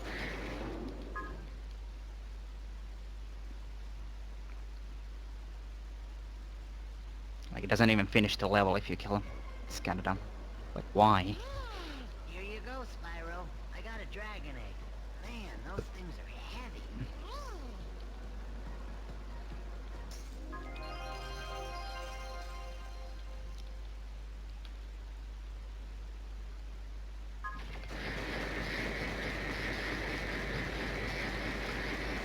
Strangely enough, this light gem thing isn't really... It's barely any different from the Dragon Egg, unlike with other Sparks minigames, where like the light gem is a lot different, really. Like there's a ton of new enemies and all the power-ups are removed. Like in this, there's like maybe 2 new enemies on the ground, and like yeah, the power-ups are gone. Other than that, though, not like there's anything. Just means I have to go slow because, well, no stamina power up.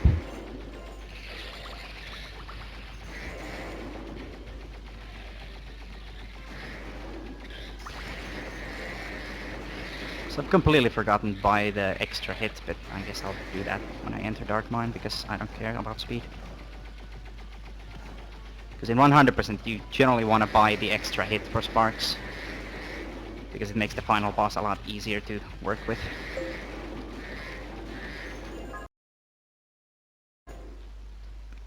So that's that over with.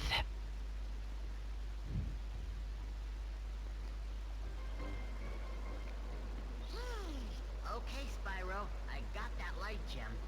You know, it's a good thing I can fit into those gaps, or you'd never get all the dragon eggs or light gems you need.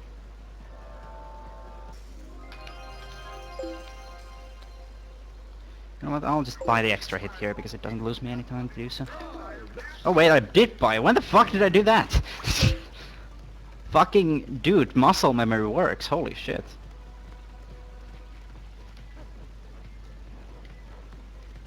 Makes sense that I don't have any of the fucking gems.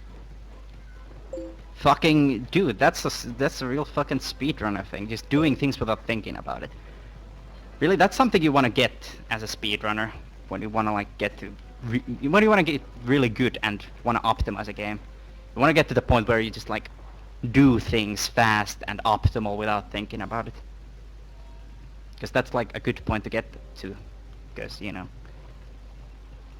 when you're at a point where you're thinking, all right, I forgot that thing, means you're probably not a good speedrunner of the game yet. Evidently. Anywho. This is Dark Mine. I've been talking about this level a lot, and yeah, it's the hardest level, basically. Doesn't help that it also has the hardest, absolutely the hardest minigame in the entire game, which is the last Blink minigame. And also the very last minigame in the entire game. Gonna hit this for safety. Because if I die here, then I'm gonna have to do stuff.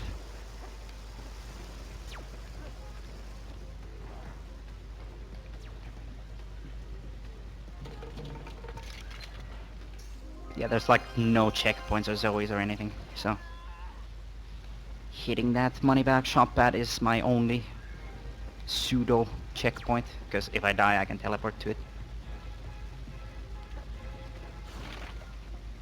Thank you. Go. I would like an explanation of this. What? Yeah, you can't really do the infinite jump in the section with the platforms. You can on 2 spots, which allows Are you fucking joking? It allows for a cycle skip. That is not at all consistent, and definitely not worth it in 100%. In any percent, you might as well, like, if you really care about optimizing any percent, just grind runs, basically, until you get one that gets that cycle skip. I haven't gotten to that point yet, because I really don't care, but whatever. Jesus Christ, is it that hard to charge to kill something? Fuck off.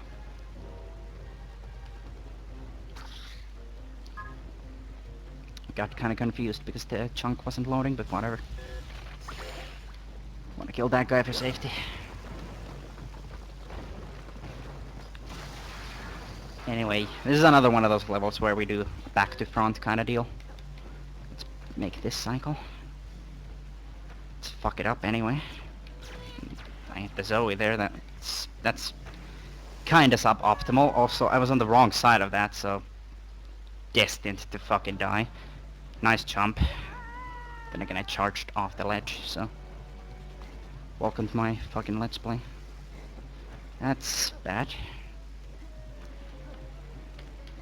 Okay, finally. There's a glitched robot up there. He's just sort of shooting at everything for no reason.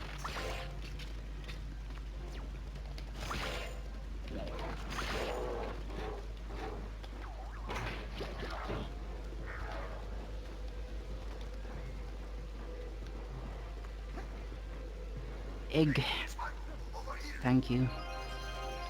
That is every Sergeant Bird thing. Oh boy, unlockables. I'm gonna be using those, right? Yes. Because on Xbox 360, those menus for the unlockables are blank, so yeah, have fun trying to select the minigame you want to play. Because you're not gonna be able to fucking pick it properly. So here's this kind of little thing. Saves a little time to do that from out of bounds. Instead of backtracking properly. Quote unquote properly. So far this is actually pretty good. Like, this is a pretty well paced Dark Mine. This is how you skip the last wall kick section. You just infinite jump up this specific little thing. There are very few spots in Dark Mine that like it lets you infinite jump properly. Thankfully there's one here so I can skip this wall kick section actually consistently.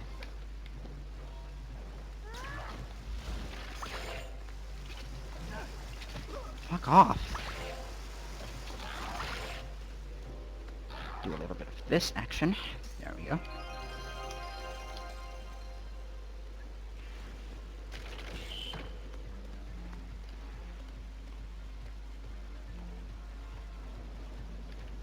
Okay.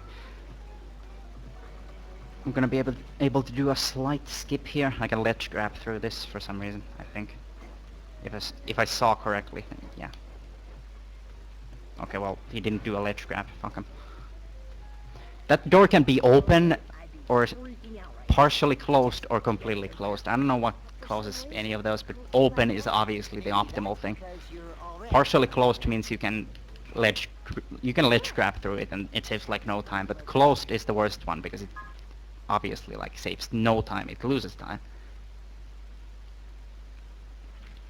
So this is the infamous Dark Mind Blink minigame. This is ridiculous. Dragon Egg isn't too bad, but it has its bullshit at the very beginning.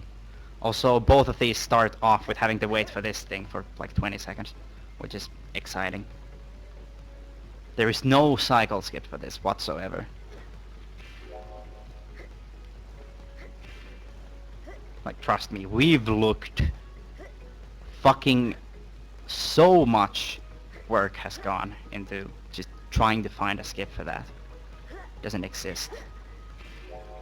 Oh, fuck off. I'm gonna death abuse to reset cycles. You can do this without resetting cycles at all, but it is tight and you'll most likely die. What are you doing, Blink? That was a 360S Blink. That's pretty cool. Now this is gonna be interesting. I don't know if this is even possible. Yep, it isn't. Shoutouts to the game. So let's see if these spiders are interested in... Okay, they are interested in me. So this is kind of a scary section because fireballs, death lava underneath. And Blink definitely cannot lava walk. Trust me, that was the first thing I tried when I found it. Oh, fuck off.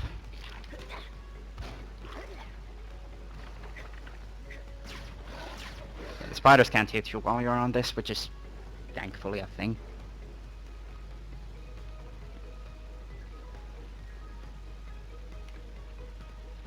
And then you can make this cycle, which is like the whole reason I reset them by death abusing. And that's like the only hard section, to be honest. Like the rest of this isn't too bad. It can be, but like generally I can do it. Do a long throw here, because you know,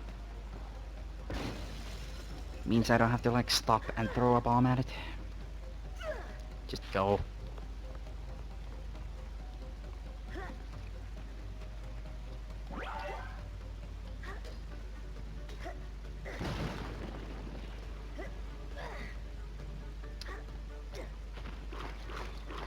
Okay, it didn't clip. That bomb has such a high chance of clipping through the ground for some reason. Fuck you! I had perfect fucking everything and I didn't make that. What the fuck? So that's a lot of time lost. Because, yeah, this is not coming back for a while.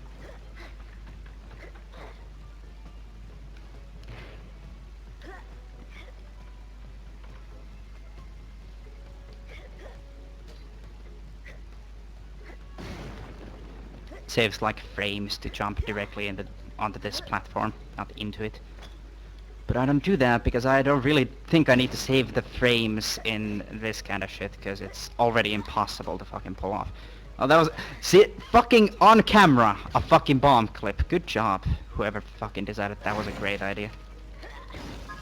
Fucking test your video games. Where are my Finrun submissions? Up your ass, I'm not submitting. I don't have anything I would run at Finruns. Here you go, Spyro. I found you a dragon egg.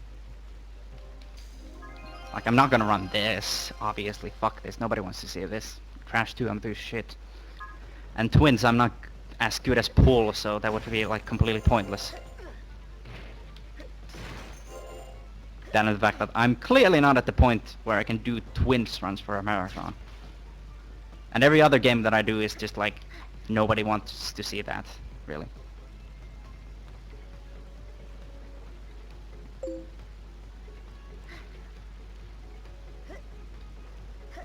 No, Pull is not doing twins.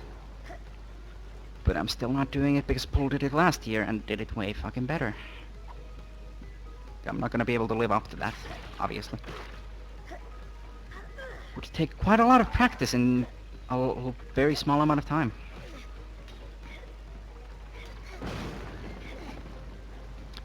Crash Tour Bionicle. Yeah, Bionicle would be nice because I could world record. What the fu- Eh! Okay, it just decided to quit the minigame for me. Good job. Should I try again and see if I can find you a light gem? Kill yourself, video game. That's a minute and a half. Thanks, I appreciate your existence.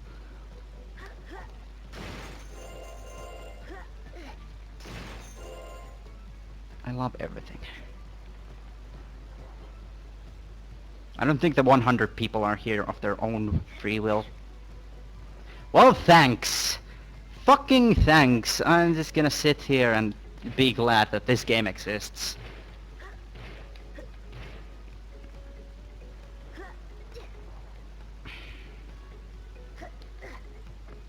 Fuck off. It's fucking annoying. Like, there's things like that in the Blink minigames that you cannot do anything about. Like, that just happens. Blink has this thing where you can ignore like ledge grabs, any sort of wall kick surfaces, and hangrails. And most commonly he'll ignore wall kick surfaces. Like, legitimately just won't do anything about it. He'll just fall, like, down and, like, I don't need to grab that. Fucking, that's effort. Fucking asshole. Oh, fuck you. When he's damageless. Apparently never.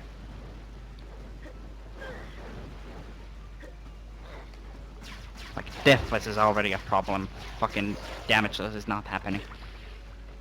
Fucking hell. I don't wanna... Oh, okay. That's a first. I know that that's a thing. But I've never pulled it off in a run. And that's why I don't like that ledge grab, because that's, like, almost guaranteed to happen. It completely soft locks you and makes it impossible to die, so you have to restart the minigame.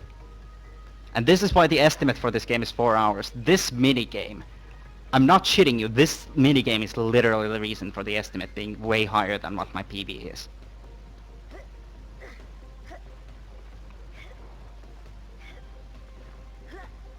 But yeah, that's the only Blink out of bounds, and it just soft locks you and makes you restart the game. The minigame, rather.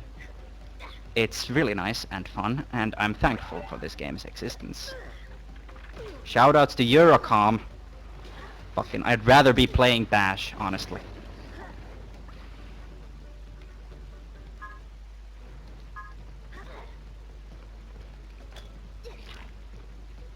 Fucking, this is gonna crawl up my ass. Okay, he didn't hit me. It's all good.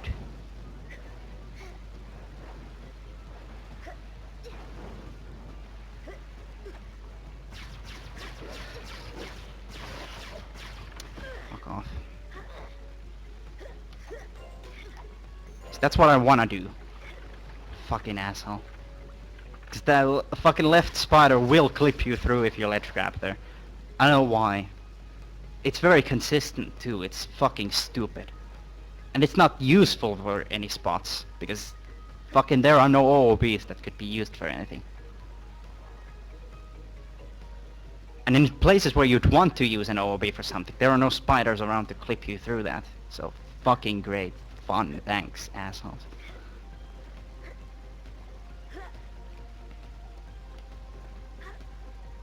Can do this shit, cause...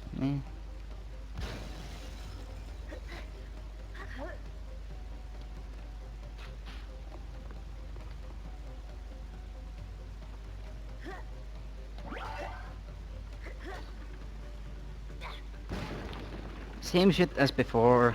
Just trying to get these fast so I can make this fucking cycle. That's not gonna hit it. Oh, it is, okay. I could have made this, but then I decided I'm gonna waste my time instead.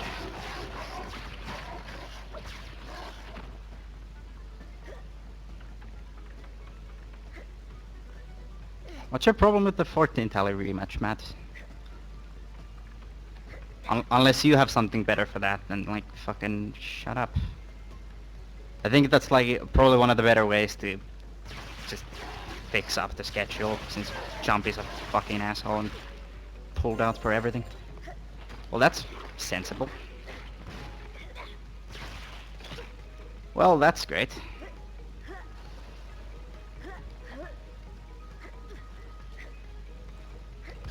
Oh, fuck you.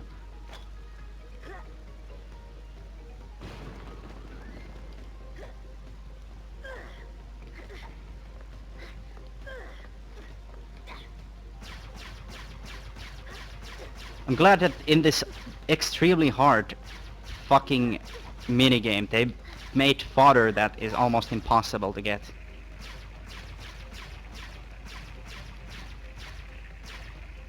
Normally I wouldn't do this, but this is supposed to be like a marathon or something. I think. You know, I guess I'll just work with 1 sparks. I guess I'll just work with no sparks. Fuck off. No sparks and 3 bombs. I don't have a lot to work with here. Very likely death coming up. Yep. Wouldn't even have hit the fucking dark gem. Good job. Do that all over again. Because I got very unlucky. Which is like that. I already want to fucking just death abuse because I'm going in fucking... Did I even get that? Yeah, I did get that. Going in here with 2 sparks. Fucking great. Green sparks is fucking shit for this, so I'm just gonna take a minute here. Kill everything, I guess. Yeah, I wanted to ledge grab that, thanks. Fuck everything, Jesus Christ.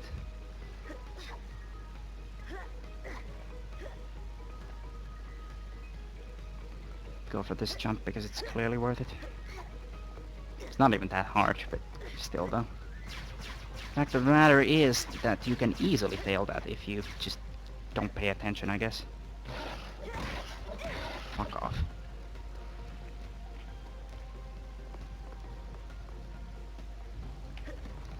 Get fucking called out, Matt. Really though, that's not why he's pissed, I don't think. I don't think he really cares. I think that should get it. Yeah, it got it. Don't need to hit the checkpoint because... shit. I don't know, why does he have a problem with the rematch? Actually.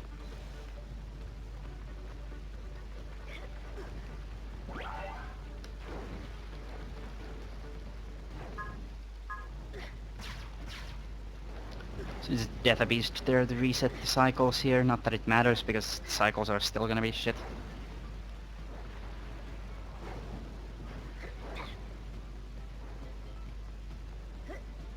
Like, that cycle shit like looked awesome and I skipped so many, but it really doesn't matter much. But I do want to get here early, just because... Thanks for that. That could have made me drop off, because Blink just could have been like, yeah, why even hang on to this? Because he does that. He already did it once.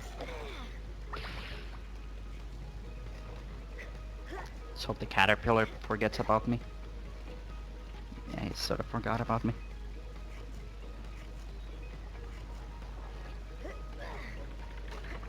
And we're finally done. I'm already losing nearly 3 minutes on this split. Great. There, I found you a light gem.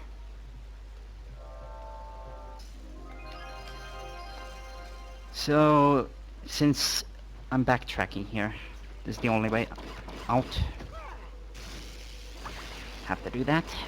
Get hit here because it's impossible to avoid the hit.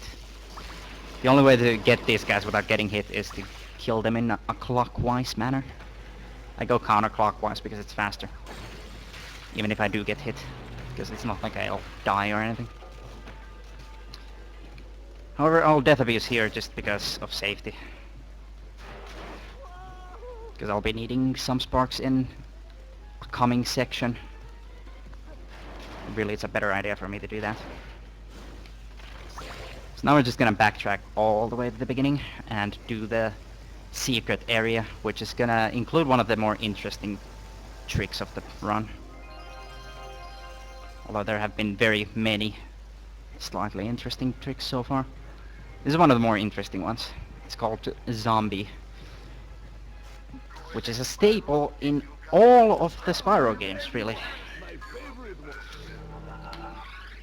11 behind. Good job. This is a speed run, apparently. I use Zombie in order to get swim in air from a death water plane thing, so it doesn't kill me when I do it, but it's gonna require some setting up. I'll explain it in a moment, but I need to focus on this because this is really fucking difficult.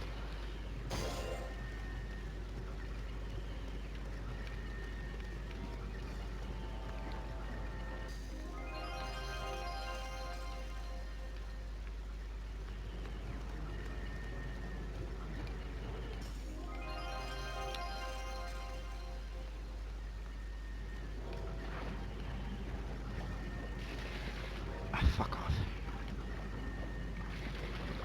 Yeah, I couldn't save. You can one cycle this without having to fucking get more invincibility. It's really hard. You cannot fuck up at all with the movement, and I already did. So we're gonna wait here. The way that Zombie works in this game, there are multiple ways of getting this, but this is like the main way of getting Zombie. You go on a shop pad and die on it. As you die on that shop pad, you enter the shop. First I'm going to take damage, and then I'm going to go into the death animation, so let's see here. Damage, death, Zombie. Now this fucks up the enemy AI. Like, the enemy is going to be ignoring me completely. All of them will just be like, what? And this allows me to not die from anything other than falling death triggers things, you know, shit like that. Over here, yes. Okay. How did I fucking swim that far? Yeah, I have to swim back here to load the next chunk in order to be able to go in the red slab.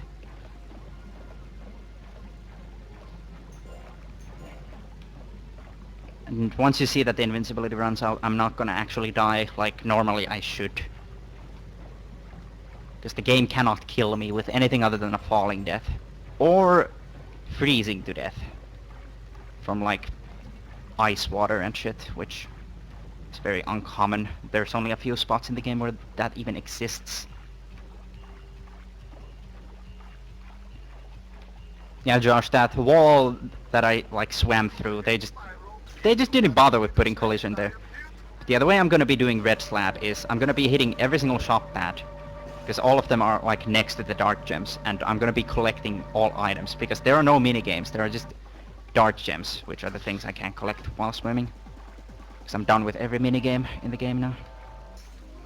So all I really need to do is collect all the items that are laying around, and then teleport to the shop pads one by one and get the dark gems, and then I'll be done with every single item in the game.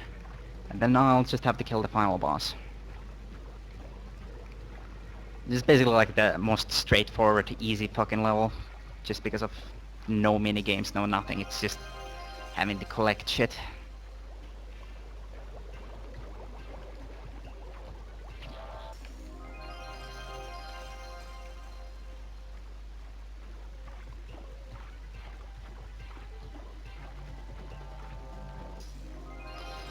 Fucking gotta go down here first, actually. Hit the shop pad. Hitting the shop pads is key.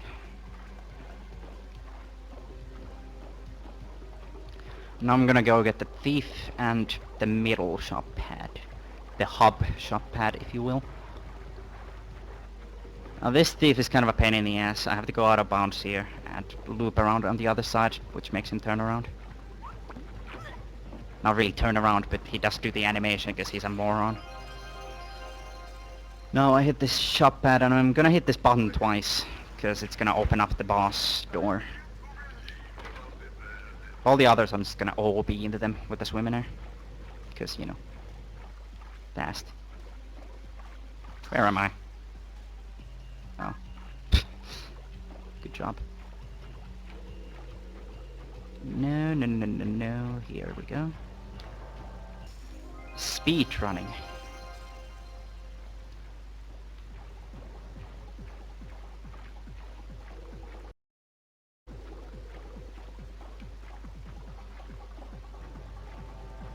Alright.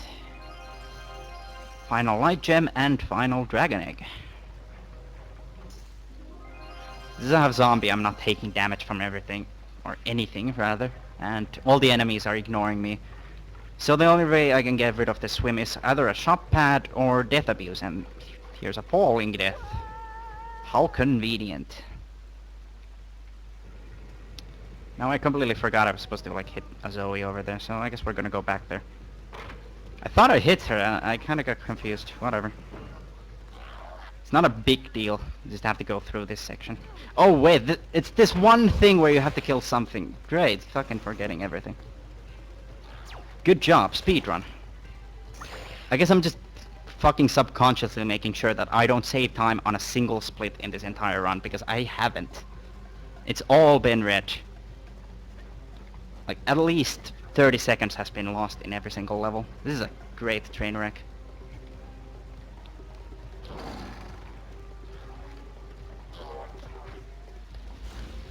Okay, here we are. As I said, not a huge deal, but what the fuck is wrong with me? Forgetting everything in the easy level. That was a nice 360. This is laser leaps. There's a skip for this that's only possible on PS2. Okay. Cycles were off because usually I'm used to the death abuse cycle. Or the respawn cycle, if you will. Shouldn't die now, because respawn cycle is fucking easy. But yeah, on PS2 you can do a weird, nice input drop, fucking just top tier jump, asshole. Just land on the platform and slide off of it instead of jumping. Yes. Good job. Come on, Techie, it's not even like a real marathon. Hey. It's not really creating an air of depression, is it?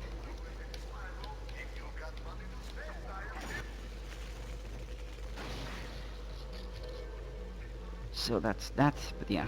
On PS2 you can just, if you warp to this shop pad, you actually like, the tube won't be loaded. So you can just go in and get the dark gem without ever having to deal with that.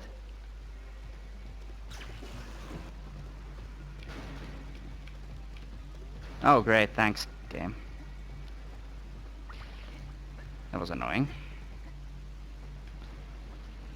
Fucking good job. I'm death abusing, I don't care. Just completely ignored my ability to fucking ledge grab, and it wouldn't just let me on the platform anyway. Like, what the fuck?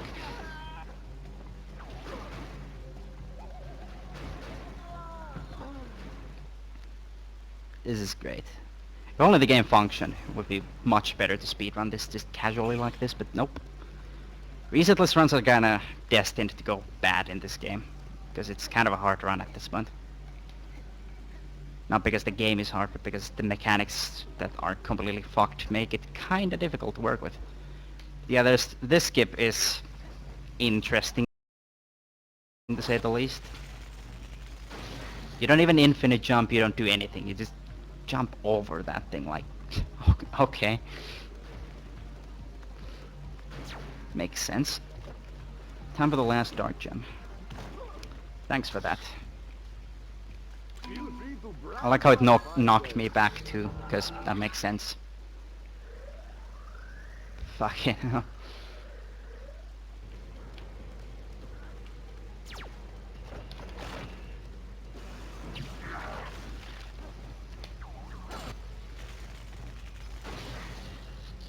We're gonna sub 340 at least, I guess, sort of. So that's it. We're done with everything in the game except the final boss, which is required for percentage. Yep. So I just bought a butterfly jar. Because instead of death abusing to spawn the butterflies in the final boss, I'll be using that butterfly jar. It's faster because I happen to have the gems for it.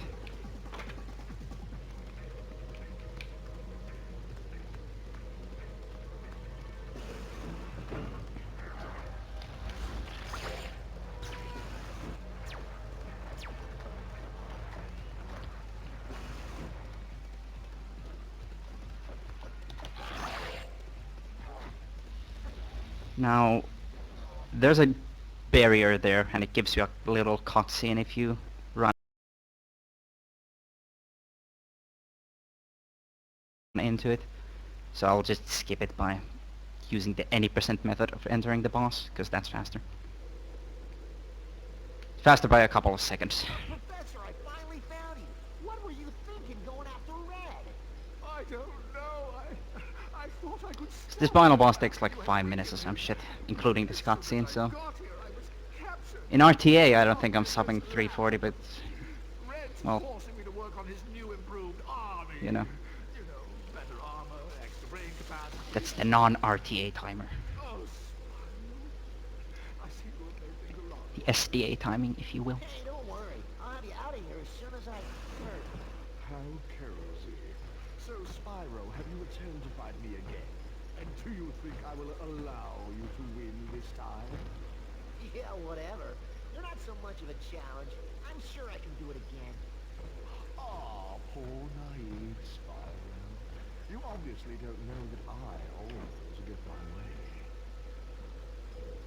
Oh boy.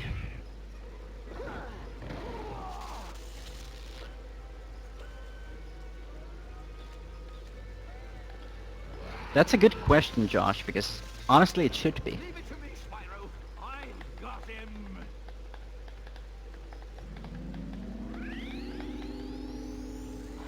But nope. So this boss is pretty straightforward. You damage boost on all of these things. And then you damage boost on the laser attack that comes after this. It's got 3 phases and you have to 5 cycle this boss basically. You get to 1 cycle the first and second phase, but the last cycle is like... The game forces you to fucking 3 cycle that, so... Not much you can do about it. Yeah, 1 cycle for this is easy. Do you remember the any percent run at the start of the marathon? The next phase, like... I missed the 1 cycle by literally a frame. That was pretty nice. Did I get that? Because if I didn't, then fuck this shit.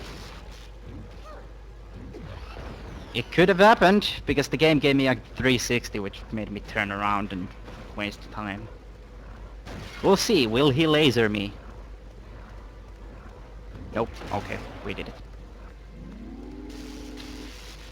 It's not a switch. You don't get a lot of leeway for this, so you kinda have to haul ass. Because as I did show during the any percent run, this is clearly something you can miss, so yeah.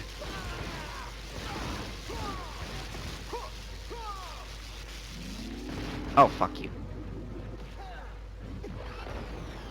That was odd. Those explosive cube things are probably the most annoying thing since sliced fucking bread. I don't know. I can't make jokes anymore, so I'm just gonna make nonsense out of my mouth. Just trying to come up with something clever with sliced something, but I don't know what's annoying. It's not the button, that's the button over there. So the placement of this button will be completely random, but it really doesn't come into play at all, because as I said, you have to 3 cycle this last phase.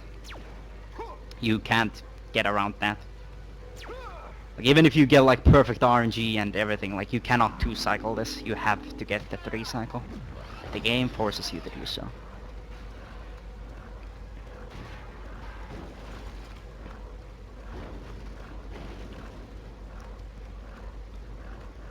/ban Joshua S6. Oh wait. Pay attention, maybe. Is this the button? It is not. This is. Fuck you. So I guess we're going safe, because apparently something decided to shoot me and actually hit me. So for the next thing I'm not gonna damage this, because I don't feel like losing 5 minutes. Or risking that, rather. But yeah, even if you get, like, on this cycle, you get, like, enough hits in to get him to almost no health. The game will absolutely just, like, cut the phase, or cycle, or whatever, short, and it'll just... It's kinda annoying that you can't two-cycle him, but also a good thing, because that means RNG isn't something that matters for this boss. What the fuck am I doing? Also, I did not take damage from that. Okay! That's what happens when you stop looking at the game screen, but I should have taken damage, I believe. I think so. I think things do damage to you. Also, get ready on time, because he's gonna die after the next thing. Let's see here. Get ready on time if you're awake, I guess.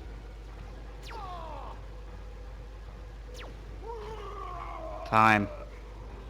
Yay. That's gay. That's sub 340, but not RTA. I think that's 341, I think. That is not the greatest run, but fucking what can you do? This game can just fuck you, like... This game can fuck you hard. So yeah. Yeah, I did save time on some splits, but those are all fake best segments. So it's not actual time save. I lost time on literally every goddamn thing. I'm gonna get rid of the fake best segments and fill them in later when, like, as like the actual accurate things. Because I don't want the fake best segments to be in part of my summer bests. And here's the secret 100% ending. It's super funny and well written.